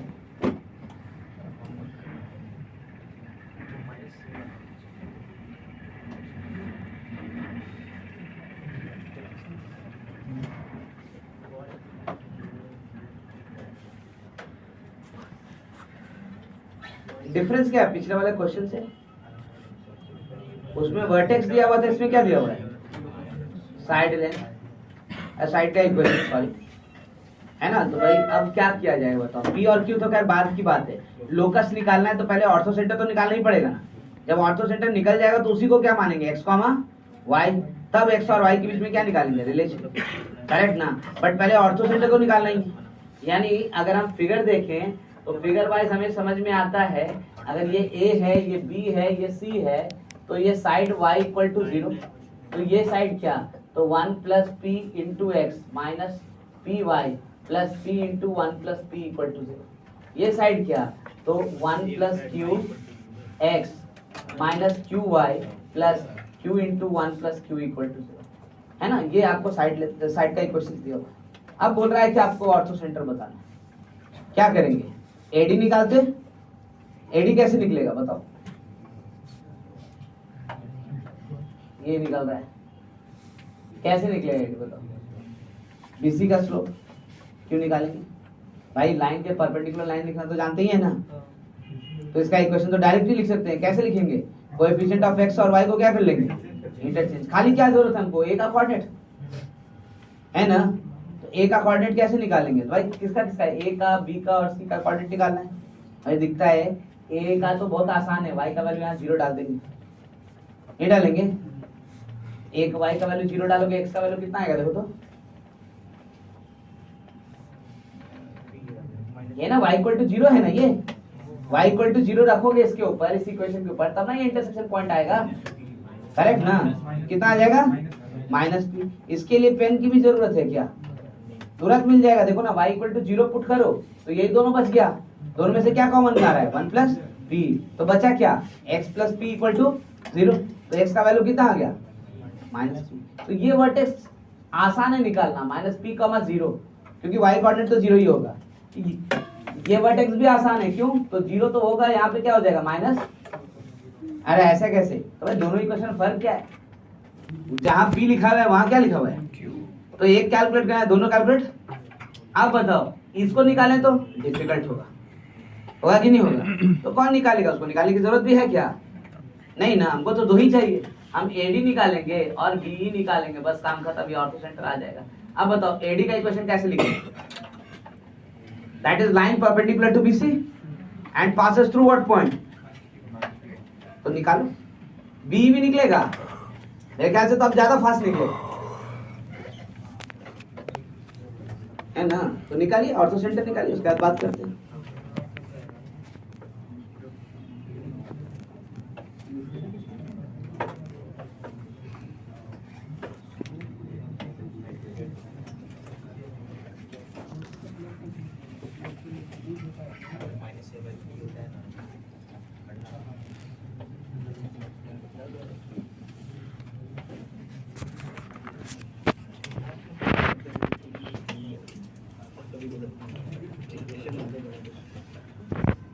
पिछले class में कह दिया था कि भाई बेसिक्स जब तक हम लोग डिस्कस कर रहे तब तक कैलकुलेशन थोड़ा कम दिखेगा, नहीं तो फिर कोऑर्डिनेट कैलकुलेशन तो रहेगा।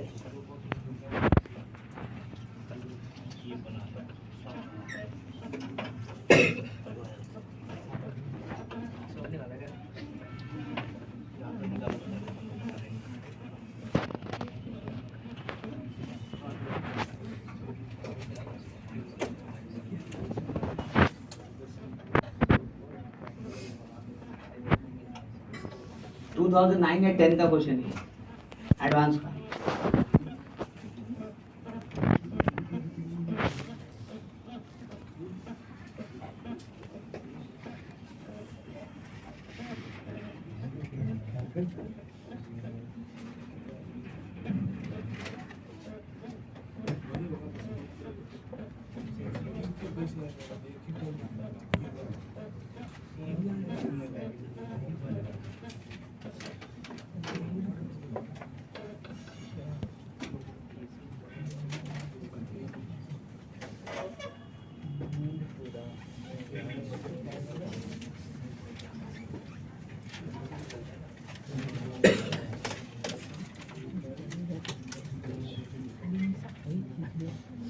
फिर लगता है ज्यादा मेहनत करो, इसके बाद मेहनत करना ही नहीं था। क्या लिखना है बताओ? इक्वेशन ऑफ एडी कैसे लिखेंगे? तो equation of line perpendicular to BC कैसे लिखते हैं बताओ जरा सा। कोएफिशिएंट ऑफ x और y क्या करेंगे? और कांस्टेंट को चेंज, एक से एक का साइन भी चेंज करेंगे। तो क्या लिखा जाए बताओ जरा सा? qx plus 1 plus q plus lambda equal to, इतना ना लिखेंगे। कांस्टेंट तो सेम नहीं ना रहेगा, वो तो चेंज होगा ही ना। अब कांस्टेंट कैसे निकालेंगे? तो हम लिख रहे हैं फॉर AD के लिए ये लाइन जो है वो किससे पास करेगा बताओ जरा सा? a माइनस p कॉमा, तो क्या रख दे? y की जगह 0, तो y की जगह 0, तो ये तो खत्म।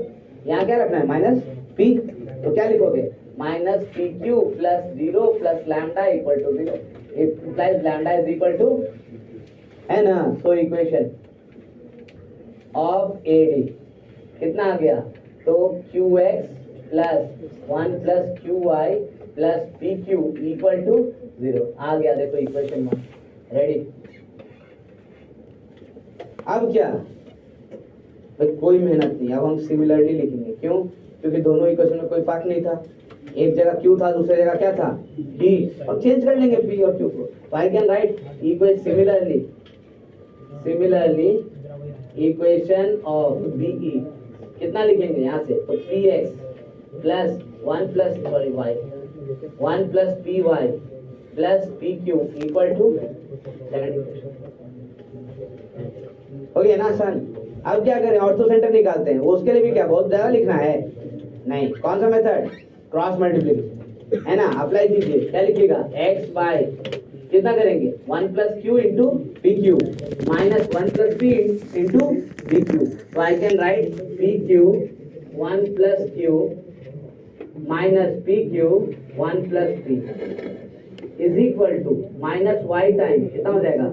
तो q into P Q minus P into P Q is equal to 1 by कितना हो जाएगा? तो q into 1 plus P minus P into 1 plus Q. एक लाइन कर लो सॉल्व। यहाँ से क्या होगा? तो पी क्यू कॉमन लेंगे तो 1 plus Q minus 1 plus p कितना आ जाएगा? तो q minus q minus y by यहाँ कितना आ रहा है देखो, तो पी क्यू कॉमन अंदर, फिर क्या बन गया? तो q माइनस यहाँ क्या आएगा बताओ जरा सा?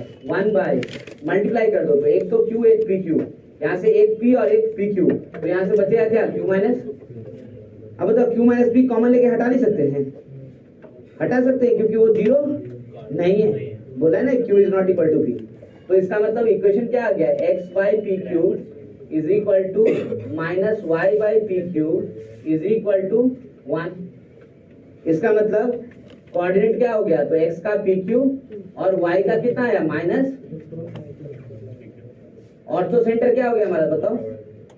ऑर्थो सेंटर आ गया हमारा P Q comma minus P Q. लेकिन बात यह है कि हमको इसका लोकस निकालना था, तो क्या करेंगे? माना हुआ तो है, let x is equal to p q and y is equal to minus P q. दोनों के बीच में रिलेशन निकाले कैसे? दोनों को क्या करते हैं? ऐड करेंगे तो क्या आ जाएगा देखो, तो x plus Y equal to, now this is the locus of orthocentre. Locus of ortho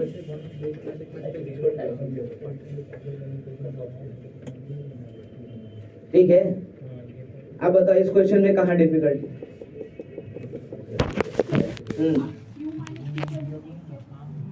Q minus P Q minus P Q minus P तीनों साइड मल्टीप्लाई कर दो, है ना? उससे इक्वालिटी नहीं डिस्टर्ब होगा। नहीं भी करोगे तो एक्स जब लिखोगे तो ऊपर तो और नीचे तो कैसे लिख जाएगा?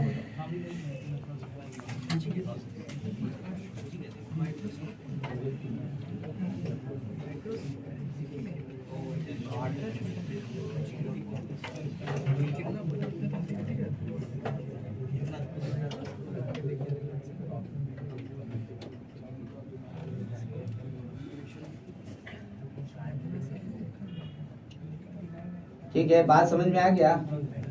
तो ऑर्थो सेंटर कैसे कैसे पूछ रहा है आपको पता चल गया, और अब आप ऑर्थो सेंटर निकाल सकते हैं। अब कोई भी सेंटर ऐसा नहीं है जो हम लोग पता नहीं कर सकते। और ध्यान रखिएगा, क्वेश्चन ज्यादा से ज्यादा ऑर्थो सेंटर और इन सेंटर पे रहता है, सर्कम सेंटर पे पूछता नहीं, कम पूछता है। तो इसलिए उधर टेंशन हम ज्यादा नहीं लेते। ऑर्थो सेंटर पूछता है क्योंकि उसको भी पता है कि अगर आप नहीं जान कुछ भी एक भी मेथड मिस किए तो लेंथी हो जाएगा।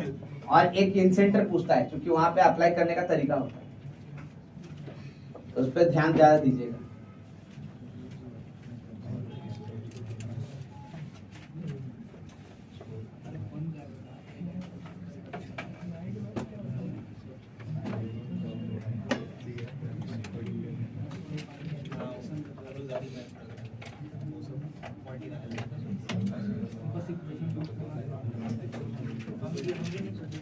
बातें नहीं की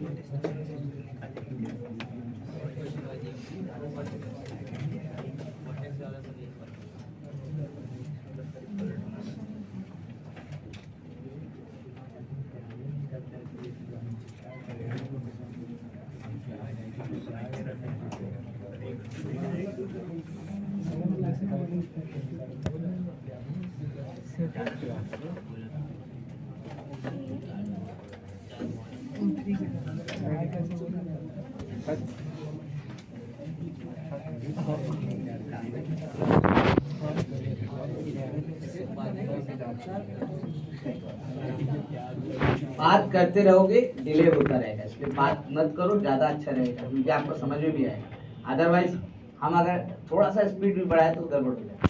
और पढ़ने को बहुत सारा चीज है, प्रैक्टिस करने को बहुत सारा चीज है, तो अगर प्रैक्टिस ज्यादा करना है तो थोड़ा शांति रहो।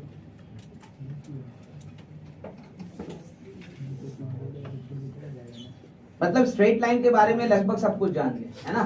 सारा फॉर्म्स जान गए आप, एंगल बिटवीन स्ट्रेट लाइन जान गए आप, सेंटर वाला काम भी खत्म कर चुके हैं हम लोग। ध्यान ये रखिएगा कि एक फॉर्मेट बचा है पैरामीट्रिक फॉर्म, जो कुछ डिस्कशन के बाद हम लेके आए हैं। उससे पहले क्या करेंगे? तो भाई उससे पहले हम स्टार्ट कर रहे हैं a line, a point and a line. एक पॉइंट और एक लाइन के बीच में क्या क्या पढ़ सकते हैं वो देख रहे हैं। मैंने कहा सपोज करो ये लाइन है, ये पॉइंट बी है, तो सबसे पहला चीज जो देख सकते हैं हम वो है परपेंडिकुलर डिस्टेंस, है ना? पहला चीज है परपेंडिकुलर डिस्टेंस। उसके बाद ये फुट ऑफ द परपेंडिकुलर का कोऑर्डिनेट भी पूछा जा सकता है।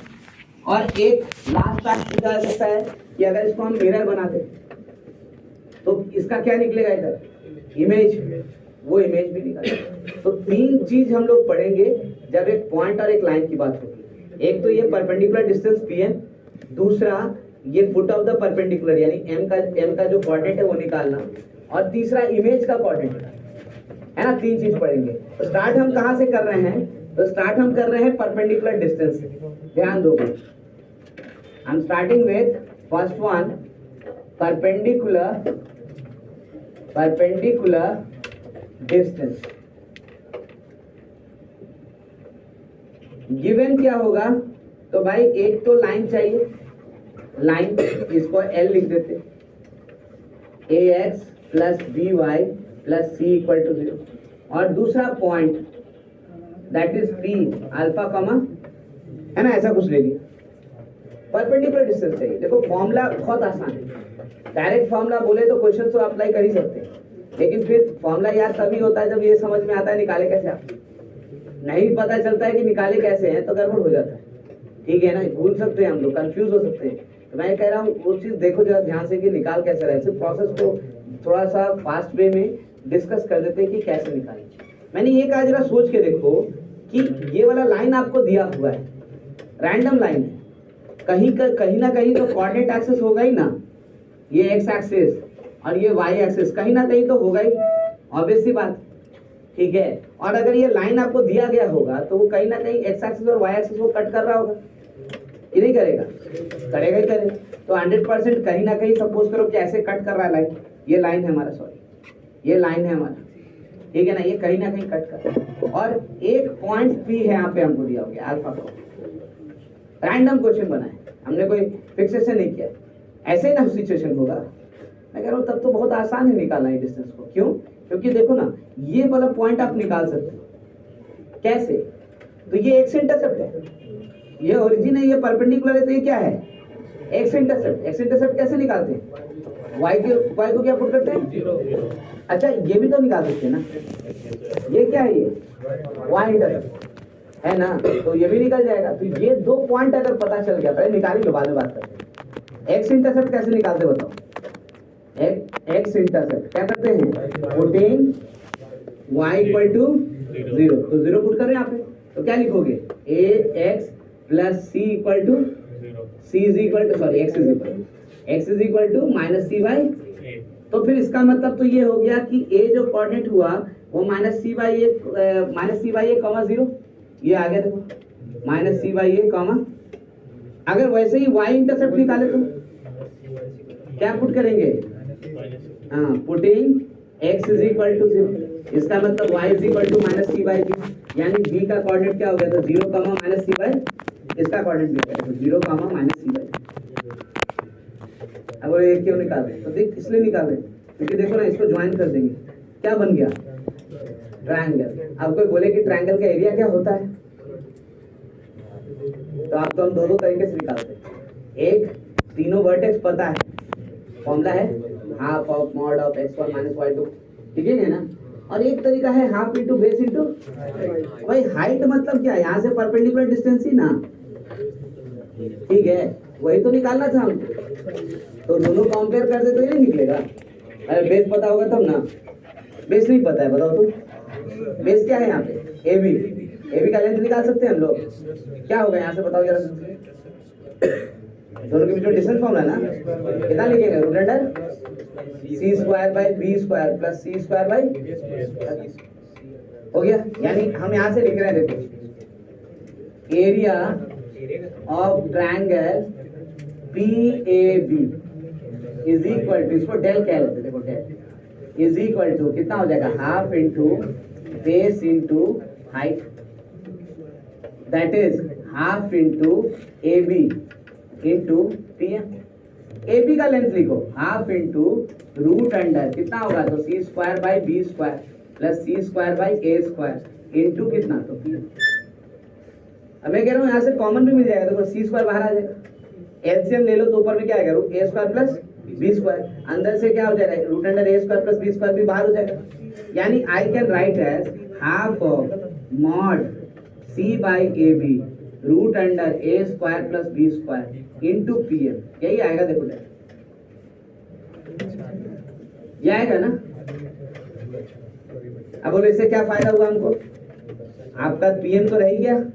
बोले भाई ठीक है ना, एरिया निकालने का दूसरा तरीका आपके पास है ना, इसी ट्रायंगल का एरिया दूसरा फॉर्मूला से तो निकालते हैं ना हम लोग। क्या करते हैं बताओ जगह, area of triangle P A B है ना, इसको डेल लिख रहे हैं, this can be written as half determinant. बताओ क्या लिखो, x1 किसको माने, इसको मानते, तो ये क्या हो जाएगा, x1 y1 x2 y2 और x3। तो बताओ पहला x1 है अल्फा, तो y2 क्या दिख रहा है, माइनस सी बाई, है ना, और y3 क्या दिख रहा है, तो भाई माइनस 0, करेक्ट।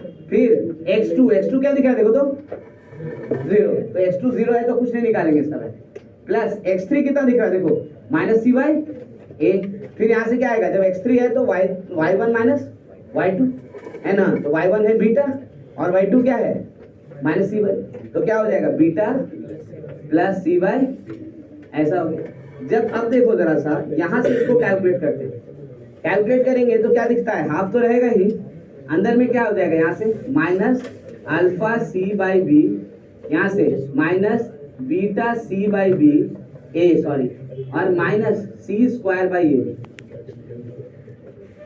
यहाँ से कॉमन होते हुए दिख रहा है। देखो क्या, तो पहले तो माइनस हटा दो, मॉडल्स है, उसके बाद क्या कॉमन होगा सी, और डिनोमिनेटर में भी ए बी एलसीएम ले सकते हैं ना, तो ए बी एलसीएम लेंगे तो ये क्या बन जाएगा, del is equal to half mod C by A B, अंदर आएगा A alpha plus B beta plus, देख लो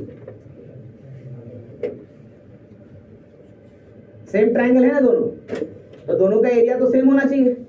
यानी अब दोनों अगर इक्वल होगा तो ये दोनों इक्वल करें, ये दोनों इक्वल करेंगे तो देखो तो खाली अननोन क्या बचा, वही तो निकालना था, करेक्ट ना। और क्या क्या कैंसिल होगा, half cancel, mod C by A भी कैंसिल, तो बचा क्या पीएम, दिस बाय हो जाएगा ना। So I can write 1 equal to 2 implies pm is nothing but mod of a alpha plus b beta plus c by root under a square plus,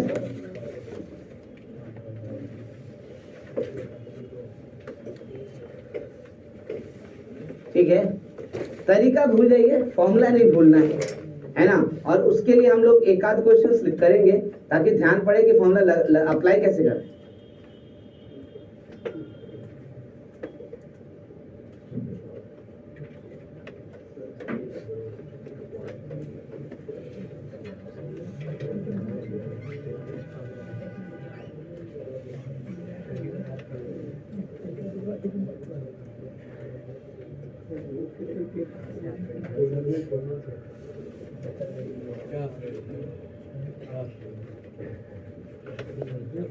process सिर्फ इसलिए समझाया कि देखो हम लोग पिछला जो इन्फॉर्मेशन है उसी पे बेस्ड वर्कआउट कर रहे हैं, तब हमको रिजल्ट मिल रहा है ना, इस बात को ध्यान में रखिए।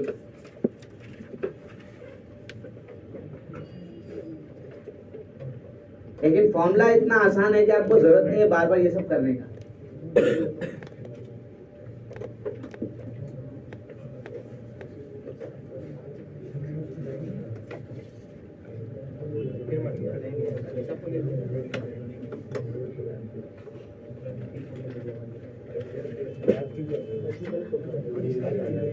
Find the length Let's find the perpendicular distance of the 1, 2 from the line x plus 2y plus 3 equal to this.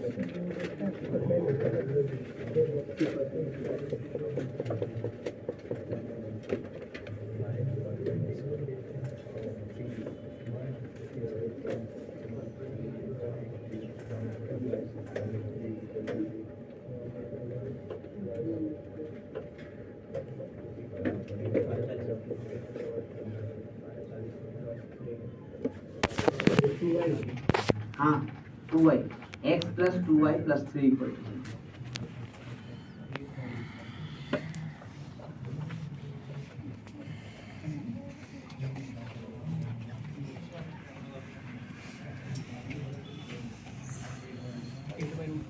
कितना आ जा रहा है 48, हाँ 8/√5. क्लियर है ना सबको कैसे अप्लाई हो रहा है? देखो फॉर्मूला से ज्यादा इंपॉर्टेंट है फिगर पे बातों को समझना, तो याद रहेगा, भूलेंगे नहीं.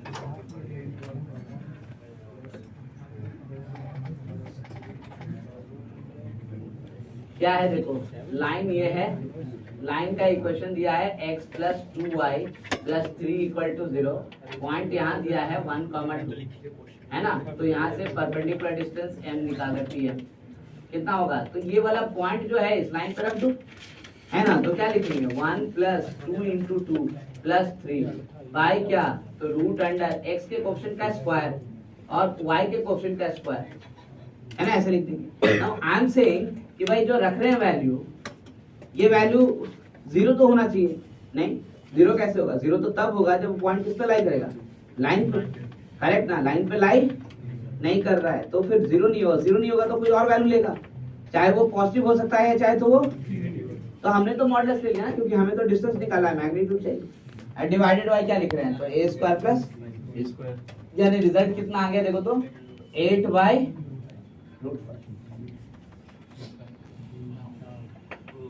एकदम सिंपल फॉर्मूला है.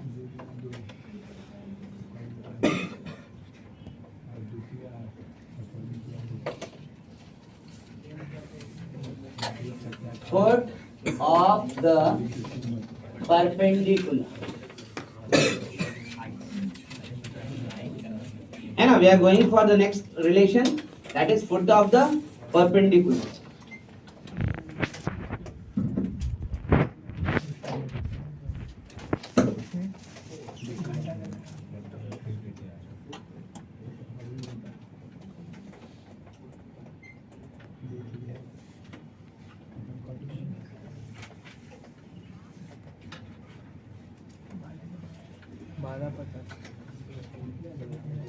गिवन तो वही होना है, कुछ नया बात नहीं है.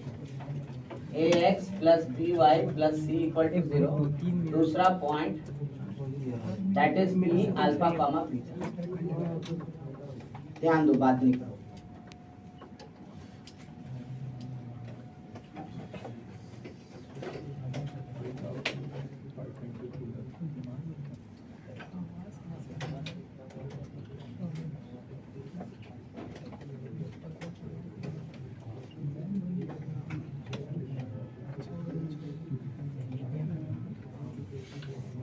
स्टार्ट करें. देखो एक्चुअल में इस बार ये लाइन का इक्वेशन दे रखा है हमें, ax plus by plus c equal to 0. ये पॉइंट p पता है अल्फा कमा बीटा, यहाँ से परपेंडिकुलर डाल रहे हैं m, इसी का कोऑर्डिनेट चाहिए. बात नहीं करो, कंफ्यूज हो जाओगे फिर. इसका कोऑर्डिनेट्स हमको चाहिए, ठीक है ना. अब ये कोऑर्डिनेट कैसे निकालेंगे, तो भाई दो रिलेशन है. एक तो ये परपेंडिकुलर है pm किस पर, लाइन पे, और दूसरा ये m है किस पे, लाइन पे. करेक्ट ना, तो दो ही तो इक्वेशन हमको चाहिए था, है ना. तो अगर हम थोड़ी देर के लिए अज्यूम कर लें कि चलो m को हम क्या लिखेंगे, तो x1, y1, तो x1 और y1 का वैल्यू चाहिए.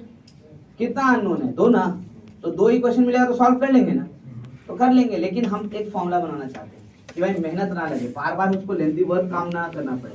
एक बार करके थियोरेटिकली उसको हम लोग अप्रूव कर दें कि इसको डायरेक्ट अप्लाई करेंगे तो आंसर आए, है ना. तो हम वो दोनों इन्फॉर्मेशन इस्तेमाल कर रहे हैं. पहला तो स्लोप ऑफ पीएम देखो निकालते हैं, ये क्या होगा जरा बताओ। पी पता है ना कितना है, अल्फा बीटा। एम आपने माना ना, कितना माना, x1 कामा, तो क्या लिखेंगे हम लोग बताओ, y2 minus y1 by x2 minus, ये ना करते थे दो पॉइंट के बीच में स्लोप, तो क्या लिखेंगे यहाँ से बताओ, y1 minus by x1 minus लिख लेंगे, करेक्ट ना। अब बताओ स्लोप ऑफ लाइन क्या दिया हुआ है, स्लोप ऑफ लाइन l कितना है बताओ, माइनस ए बाई, ये तो निकाले हुए हैं ना, but both they are what, perpendicular, तो since PM is perpendicular to line L implies, दोनों का प्रोडक्ट निकालो, y1 minus beta by x1 minus alpha into minus A by B equal to क्या होना चाहिए, है ना। दोनों का स्लोप का प्रोडक्ट ऑलवेज क्या होगा, -1, क्योंकि दोनों क्या है, परपेंडिकुलर। भाई मैं कह रहा हूँ इसको ही सॉल्व करते हैं जरा सा, देखो तो क्या लिख सकते हैं, I can write a time y1 minus beta is equal to b time x1 minus, ये ना आ रहा है, माइनस क्या हो गया, तो कैंसिल हो ना दोनों साइड। बट मैं बोलो नहीं, ये सही फॉर्म नहीं, हम क्या करेंगे, x वाला सारा टर्म एक तरफ और y वाला सारा टर्म एक तरफ, तो यहाँ से देखो तो x का कोएफिशिएंट a है, किसके साथ मल्टीप्लाई, y के साथ, गड़बड़ हो रहा है ना। y का कोएफिशिएंट क्या है, b, किसके साथ मल्टीप्लाइड है, x के साथ। तो हमने कहा नहीं, इसको मैं ऐसे नहीं लिखेंगे, ऐसे लिखेंगे x1 minus alpha by A y1 minus beta by B. अब देखो तो जरा सा, x वाला टर्म x के साथ है ना, और y वाला टर्म किसके साथ है, y के साथ। अब अगर हमको कोई बता दे कि ये इक्वल टू लैम्डा है यानी 3 है, तब तो x1 y1 आ गया तुरंत ना, कितना आ जाएगा, x1 का वैल्यू तो 3a प्लस अल्फा, y1 का वैल्यू कितना हो जाएगा, 3b प्लस, तुरंत आ जाएगा। तो भाई अगर कोई हमको ये समझा दे कि किसी कांस्टेंट के बराबर है और वो कांस्टेंट निकल जाए तो हमारा आंसर आ गया ना। हम कांस्टेंट भी निकालें, क्योंकि एक इन्फॉर्मेशन अभी तक हम यूज नहीं किए कि वो पॉइंट किसके ऊपर है, लाइन के ऊपर। हम बोलते हैं देखो ऐसे, लेट करो कि x1 minus alpha by A equal to y1 minus beta by B equal to lambda है, मान लो। नहीं पता है तो मान लो लैम्डा का वैल्यू निकालेंगे, करेक्ट ना। तो यहाँ से देखो तो x1 minus alpha by A equal to lambda का मतलब क्या हो जाएगा, x1 का वैल्यू कितना, अल्फा प्लस ए ना आएगा, y1 minus beta by B is equal to lambda. इसका मतलब y1 का वैल्यू कितना, तो बीटा प्लस, हो गया। Now m x1 comma y1 that is alpha plus a lambda and beta plus b lambda lies on the line, लाई कर रहा है ना। तो अगर लाइन पर है तो लाइन के क्वेश्चन को क्या करेगा, सैटिस्फाई। तो लिखते हैं देखो, a time alpha plus A lambda plus B time beta plus B lambda plus C equal to, हो गया। अब देखो तो पूरे इक्वेशन में अननोन क्या है, लैम्डा। बाकी ये तो पता ही है, अल्फा बीटा भी दिया ही हुआ है, तो दिया क्या नहीं है सिर्फ लैम्डा। लैम्डा का वैल्यू कैलकुलेट करते हैं, क्या लिखेंगे यहाँ से, A alpha plus B beta plus C plus lambda time A square plus, ध्यान दो लैम्डा का वैल्यू कितना हो गया, तो minus A alpha plus B beta plus C by A square plus. सोचो अब जरा क्या कह सकते हैं, तो this implies x1 minus alpha by A y1 minus beta by B is equal to minus A alpha plus B beta plus C by A square plus. ये हो गया हमारा फॉर्मूला। थोड़ा मुंह बंद रखो, मैंने बोला कंफ्यूज अगर हो गए तो फिर ये फॉर्मूला यूज करना है मुश्किल हो जाएगा।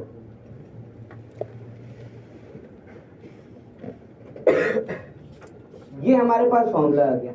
मैंने बोला फॉर्मूला तुरंत नोट करो, तो सुन लो बात, उसके बाद नोट करना, क्योंकि ध्यान रखो ये फॉर्मूला इतना इंपॉर्टेंट है कि एक तो फुट ऑफ द परपेंडिकुलर, दूसरा इमेज एक ही तरीके से आ जाता है, दूसरा ये 2 डायमेंशन 3 डायमेंशन दोनों में इक्वली एप्लीकेबल है। तो क्वेश्चन चाहे 2 डायमेंशन से हो चाहे 3 डायमेंशन में हम इसी तरह से बना लेते हैं। तो ये फॉर्मूला पता है तब कर पाएंगे ना। What I am saying is कि भाई ये फॉर्मूला है क्या, देखो लिखने को तो हमने लिख लिया, फॉर्मूला निकाल दिया, लेकिन समझना पड़ेगा कि लिखेंगे कैसे। तो आपको P दिया गया है यहाँ पे, देखो अल्फा कमा बीटा, यहाँ से लाइन का इक्वेशन दिया गया है ax plus B Y plus C equal to 0। आपको चाहिए foot of the perpendicular m x1 y1। लिखेंगे कैसे? भूल जाओ, ऊपर लिखें, नीचे देखते हैं फिर से एक बार। तो कैसे लिखेंगे? तो हमने कहा लिखने का तरीका बहुत सिंपल है। यहाँ का x कोऑर्डिनेट माइनस यहाँ का x कोऑर्डिनेट डिवाइडेड बाय यहाँ से x का कोएफिशिएंट, मतलब x वाला अलग हैंडल कर रहे हैं, ठीक है ना। तो क्या लिखेंगे? x1 माइनस अल्फा बाय क्या, फिर इक्वल टू, यहाँ से सेम चीज रिपीट करेंगे किसके साथ, y कोऑर्डिनेट। तो क्या लिखेंगे?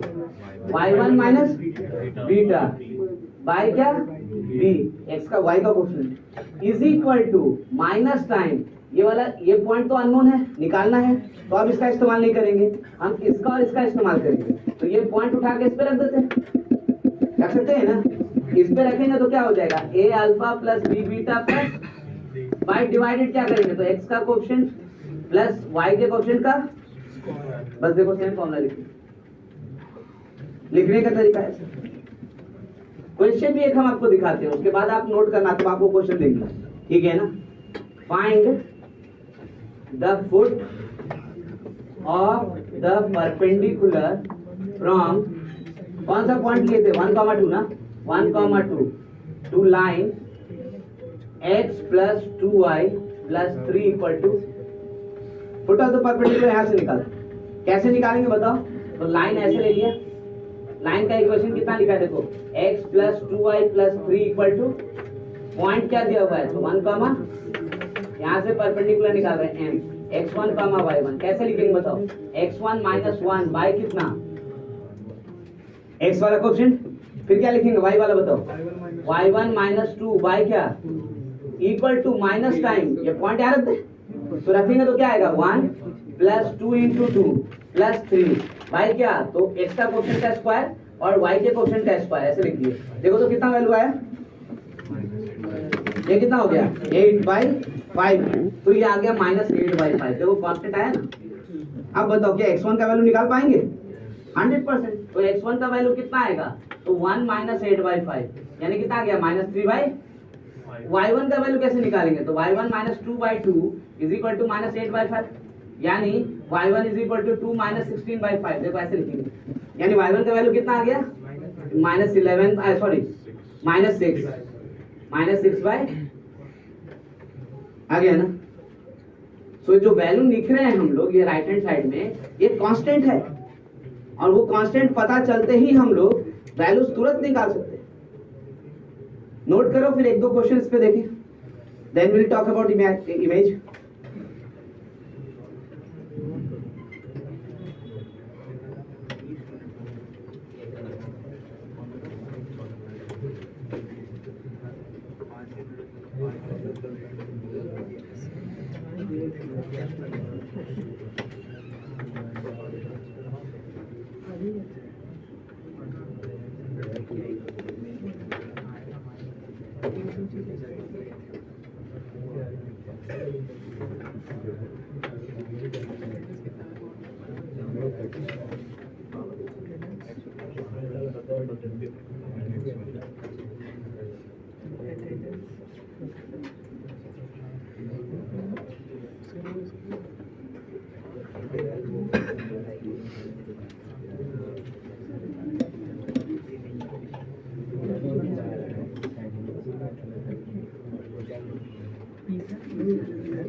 Stop talking, please. बात नहीं करो।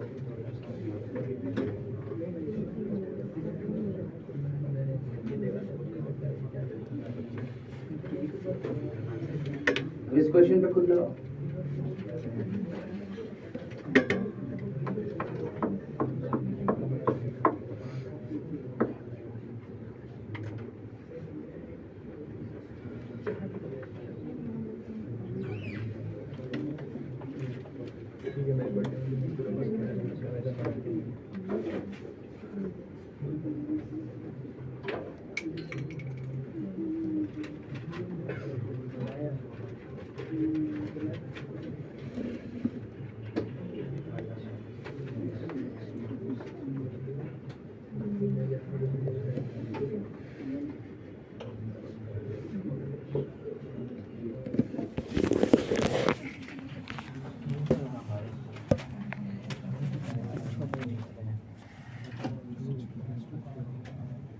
फिगर बनाना, फिगर बनाओगे आंसर्स लिखने में दिक्कत नहीं होगा, फिगर नहीं बनाओगे आंसर लिखने में दिक्कत होगा, मतलब फॉर्मूला याद करने में दिक्कत होगा। फॉर्मूला का पैटर्न पहचानिए, दिक्कत नहीं है कहीं पे। बस खाली ध्यान रखिएगा कि परपेंडिकुलर जब डिस्टेंस बोलता है तो रूट ओवर ए स्क्वायर प्लस बी स्क्वायर से डिवाइड करते हैं, और जब यहाँ लिखते हैं फॉर्मूला तो रूट ओवर का इस्तेमाल हम नहीं करते।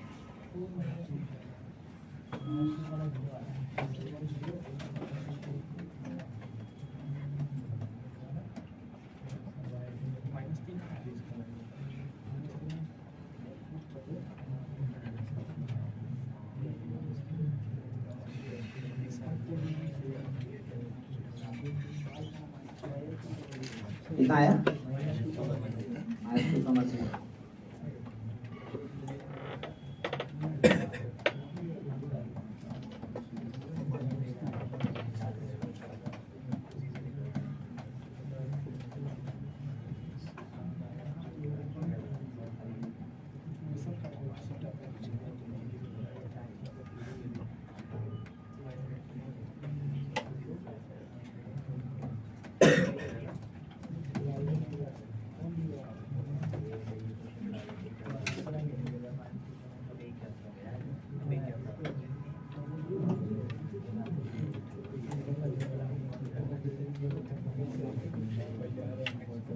फिगर बना के जब भी कुछ करें तो फिगर बना के, ये लाइन है, इसका equation x minus Y plus 2 equal to 0, ये पॉइंट है 1 कामा माइनस 3, इसी का परपेंडिकुलर m x1 कामा y1 निकालना है।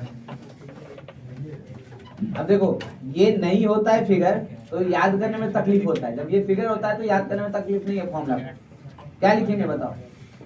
x1 माइनस क्या 1 डिवाइडेड बाय कितना 1, ऐसा क्वेश्चन ना 1 ना। अच्छा उसके बाद इक्वल टू क्या लिखेंगे y1 प्लस 3 डिवाइडेड बाय -1 है ना, इक्वल टू फिर क्या लिखना बताओ माइनस साइन, क्या लिखेंगे ये वैल्यू यहाँ डालेंगे, कितना हो जाएगा 1 प्लस 3 6 प्लस कितना 2 sorry 4 plus 2 6 divided by 1 square plus -1 square यानी कितना हो गया 2, तो उधर आ गया 3 -3। अब देखो तो आंसर तुरंत आ गया, मतलब सिर्फ फॉर्मूला लिखने का तरीका, इससे ज्यादा कुछ है ही नहीं।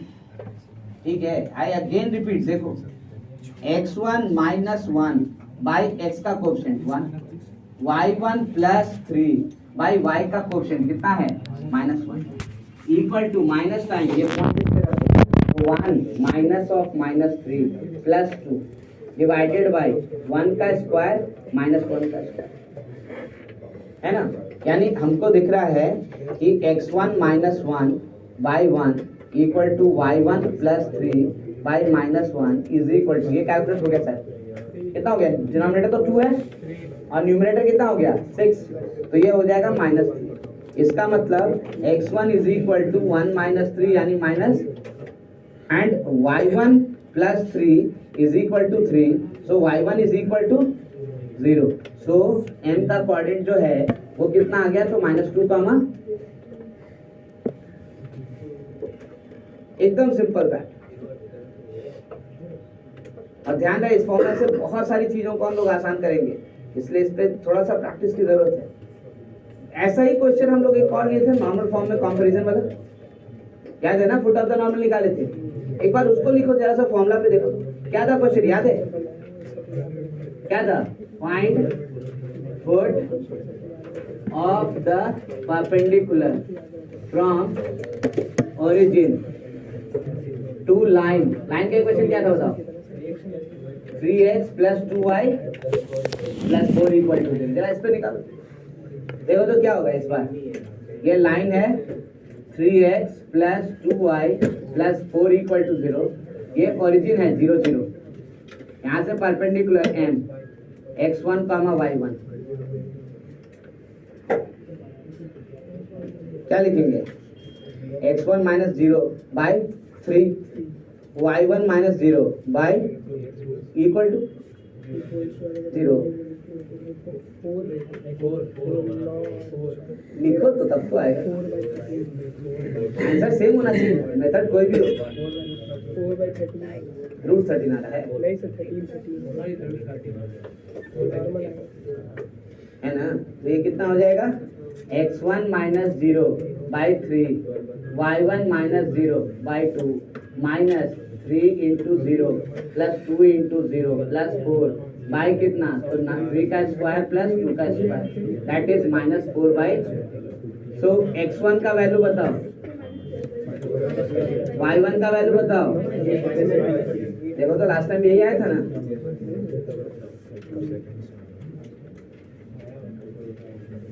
सो यहाँ से क्या पता चला, ओरिजिन वाला तो खैर हम लोग के पास तरीका था, लेकिन ओरिजिन नहीं होता तो हम लोग के लिए मुश्किल था। अब ओरिजिन नहीं भी है तो भी हम निकाल सकते, कैसा भी लाइन हो कैसा भी पॉइंट हो उससे हमें टेंशन नहीं है।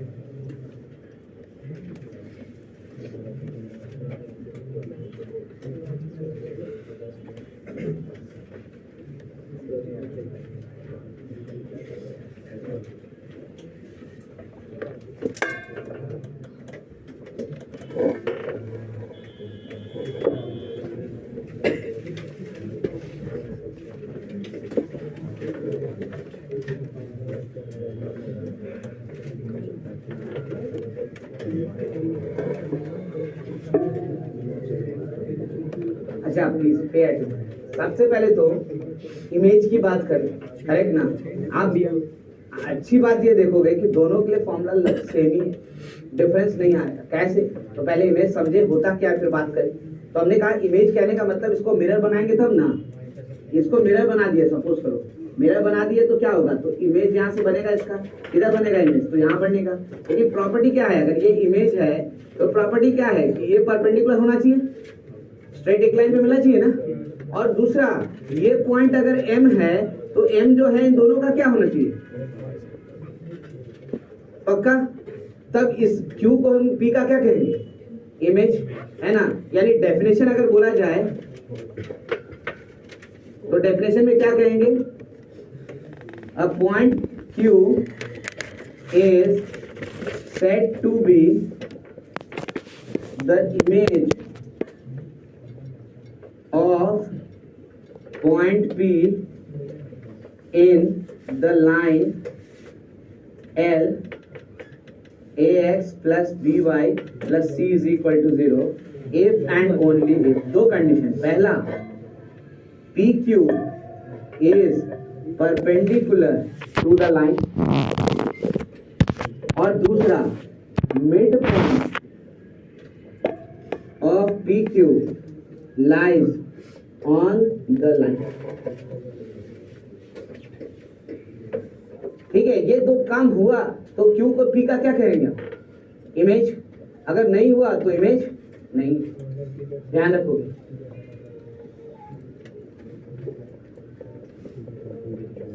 अब ये दो डेफिनेशंस के कारण हमारा काम कितना आसान हो गया।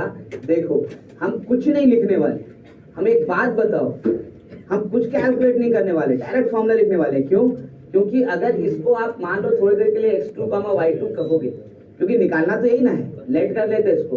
तो मुझे एक बात बताओ, प्रोसेस तो डेफिनेशंस तो वही ना है जो कि यहाँ यूज किए थे। पहले में क्या किए थे कि PM is perpendicular to line L, यहाँ क्या लिखा हुआ देखो, PQ is perpendicular to line, हो जाएगा ना। तो इसका मतलब यही प्रॉपर्टी, यही काम है ना। खाली x1 y1 की जगह पे यहाँ पे क्या रिप्लेस करना है, x2 और, मतलब यहाँ कंडीशन जो आएगा, ये वाला कंडीशन जो आएगा वो तो आइडेंटिकली उसी तरीके से आएगा, उसमें कोई चेंज। तो बदलेगा किसमें, इसमें लैम्डा में। वहां पे लैम्डा जो था, यहाँ पे जो था लैम्डा, यहाँ पे क्या हो जाएगा 2 लैम्डा। क्यों, ये जो डिस्टेंस है, अब उसका डिस्टेंस क्या देख रहे हो आप, दुगना है ना, ट्वाइस देख रहे हो, करेक्ट ना। तो डिफरेंस किस में आएगा, सिर्फ लैम्डा। यानी इमेज के लिए भी फॉर्मूला हम जब लिखेंगे तो ऐसे ही लिखेंगे। देखो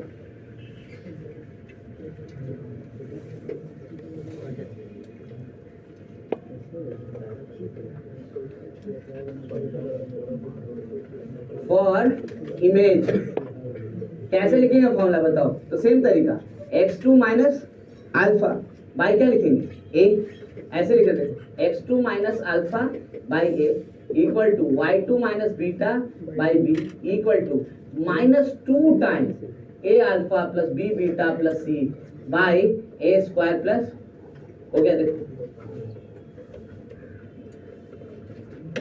ना यू कैन सी कि भाई दोनों तो सेम ही लग रहा है फॉर्मूला। हाँ बिल्कुल सही है, खाली डिफरेंस किस चीज का है? तो डिस्टेंस का पीस है। एक लैम्डा पे है तो दूसरा क्या है? 2 लैम्डा। यानी एक जगह एक में -1 मल्टीप्लाई है तो दूसरे में क्या मल्टीप्लाई है? -2।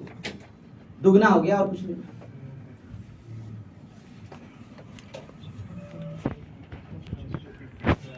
ठीक है, देखो ना यहाँ पे क्या कर रहा है, मिड पॉइंट लाइन पे लाई करता है और उसमें क्या आया था? पॉइंट ही लाइन पे लाई करता है और कुछ हुआ नहीं। इसका मतलब नया काम नहीं करना है, इमेज निकालने के लिए रिपीट करना है। Find the image of P -1, 2 in the line x plus y plus 5 equal to 0। कैसे निकले अब सोचो।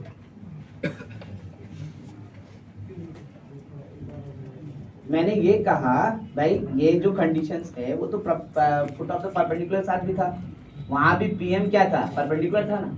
यहाँ पी क्यू क्या है? परपेंडिकुलर। परपेंडिकुलर के कारण ये वाला कंडीशन आया था, तो यहाँ भी आएगा। देखो है ना, खाली वहां x1 y1 माने थे, यहाँ क्या माने? x2 और y। करेक्ट। कांस्टेंट में डिफरेंस होगा। क्यों? तो कांस्टेंट में इसलिए डिफरेंस होगा कि वहां में इतना ही लेंथ निकाल रहे थे, अब कितना निकाल रहे हैं? तो दुगना हो गया ना उसका।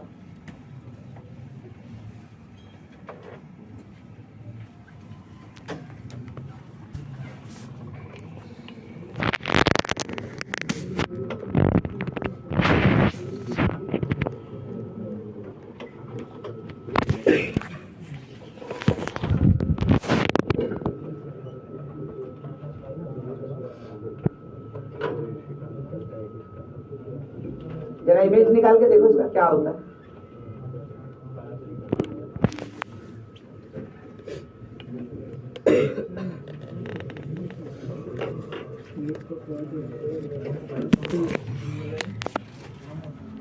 हाँ आ गया।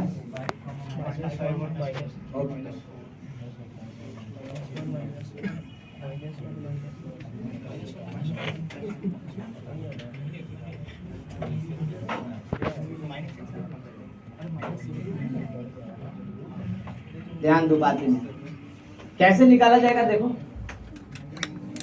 ये लाइन है हमारे पास x plus Y plus 5 equal to 0। ये पॉइंट है -1, 2। यहाँ से इमेज निकालना है q का x2, y2। ये नहीं लिख रहे हैं, ध्यान दो बात नहीं करो। इक्वेशंस कैसे लिखेंगे? x2 + 1 y1 y2 - 2 y1 equal to -2 time -1 + 2 + 5 bye 1 का स्क्वायर प्लस 1 का स्क्वायर। कांस्टेंट यही कैलकुलेट कर लो। कितना दिख रहा है? 6/2। ये तो 2 कैंसिल है तो माइनस इतना ही ना आ रहा है। सो इन दैट केस x2 का वैल्यू कितना? माइनस हुआ ना, नहीं कर दिया। हाँ नेक्स्ट वन y2 का वैल्यू कितना आ रहा है जरा सा बताओ? माइनस। तो इमेज हमारा हो गया क्या? तो आई कैन सी -7, ठीक है।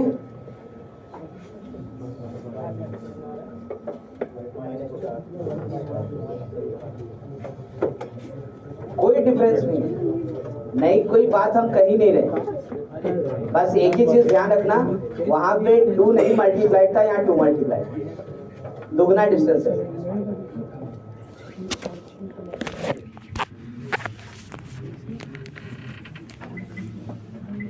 कुछ इमेजेस तो पर्टिकुलर केसेस को हम डिस्कस कर, ध्यान दो प्लीज बात में, ये चीज छूट जाएगा इसलिए हम लोग पहले डिस्कस कर ले इस बात को। कुछ पर्टिकुलर केसेस में तो हमको इतना भी कैलकुलेशन की जरूरत नहीं है ना, सम स्पेशल केसेस जहां तक बात कर रहे हैं, सम स्पेशल केसेस। पहला image of P alpha, beta in x axis. X axis का इक्वेशन क्या होता है? y equal to 0। अब भाई y इक्वल टू 0 में अगर करने जाते हैं तो कैसे निकलेगा? ये एक्स एक्सिस से देखो, y इक्वल टू 0 है ना, y इक्वल टू 0। मैं कह रहा हूँ पॉइंट अगर यहाँ पे अल्फा कॉमा बीटा, तो आपको क्यों यहाँ ना चाहिए? ये परपेंडिकुलर है तो देखो तो एक्स कोऑर्डिनेट कभी भी चेंज नहीं होगा, तो चेंज कौन होगा? सिर्फ y। क्या होगा? ऊपर में बीटा तो नीचे में है ना, तो ये हो जाएगा अल्फा कॉमा। ध्यान रखोगे एक्स एक्सिस में इमेज यानी कि सिर्फ साइन चेंज होगा किसका? y कोऑर्डिनेट है ना। Likewise second image of B alpha beta in y axis. यहाँ क्या होगा बताओ जरा सा? ये y एक्सिस है यानी x इज इक्वल टू 0। तो इस बार p अगर यहाँ पे अल्फा बीटा है तो इमेज इधर चाहिए। क्यों? अब बताओ क्यों क्या होगा इस केस में? माइनस अल्फा कामा मतलब अच्छा बीटा, 0 लिख देते बीटा। इसका मतलब ये हो गया कि x एक्सिस का इक्वेशन y इक्वल टू 0, इसलिए y कोऑर्डिनेट में चेंज, और y एक्सिस का equation x is equal to 0, तो किस में चेंज है? x coordinate. इसमें कैलकुलेशन की कोई जरूरत हमको नहीं। Third case image of p alpha beta in x equal to y। ये भी लाइन थोड़ा इंपॉर्टेंट लाइन है, आप अगर ध्यान से देखिएगा तो ये लाइन ऐसे बनाते हैं हम लोग, देखो ऐसे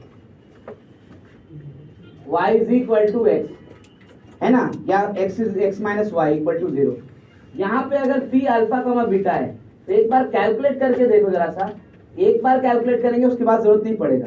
क्या लिख रहे हैं इस लाइन का इक्वेशन? तो x minus Y equal to, लिखिए क्या लिखिएगा? इसका कोऑर्डिनेट लिख रहे हैं तो x1 माइनस अल्फा बाय क्या 1, y1 minus beta by minus 1 equal to -2 time alpha minus beta by 1 का स्क्वायर माइनस 1 का स्क्वायर, यानी कितना हो गया? तो x1 minus alpha by 1, y1 minus beta by minus 1 equal to minus alpha plus beta.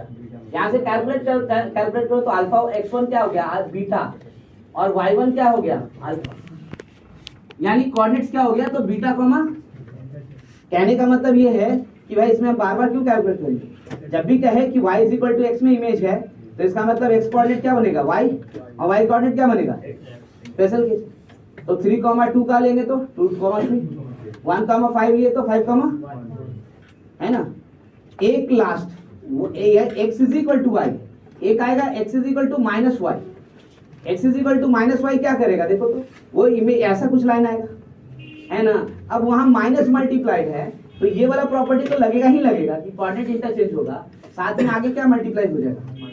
Minus. ये 4 case में कभी भी हम कैलकुलेशन दोबारा नहीं करेंगे इमेज निकालने, बाकी में फॉर्मूला लगाएंगे, इसमें नहीं लगाएंगे। Fourth one, image of B alpha beta in x is equal to minus. ध्यान दोगे ये इक्वेशन है x plus Y equal to 0 या y is equal to minus x।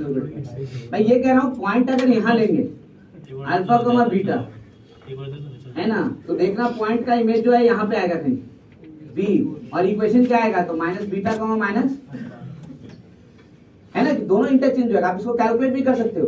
कैसे लिखेंगे? तो x1 minus alpha by 1, y1 minus beta by 1 -2 time alpha plus beta by क्या? तो ये cancel, minus alpha minus beta. अब आप देख सकते हैं x1 का वैल्यू कितना आएगा? माइनस अल्फा बीटा, और y1 का वैल्यू कितना आएगा? Minus alpha. y is equal to x, y is equal to minus x, और तीसरा x एक्सिस और y एक्सिस। इन चारों पे हम बार बार इमेज का कैलकुलेशन नहीं करेंगे, डायरेक्टली नेक्स्ट क्लास में फिर देखते हैं क्या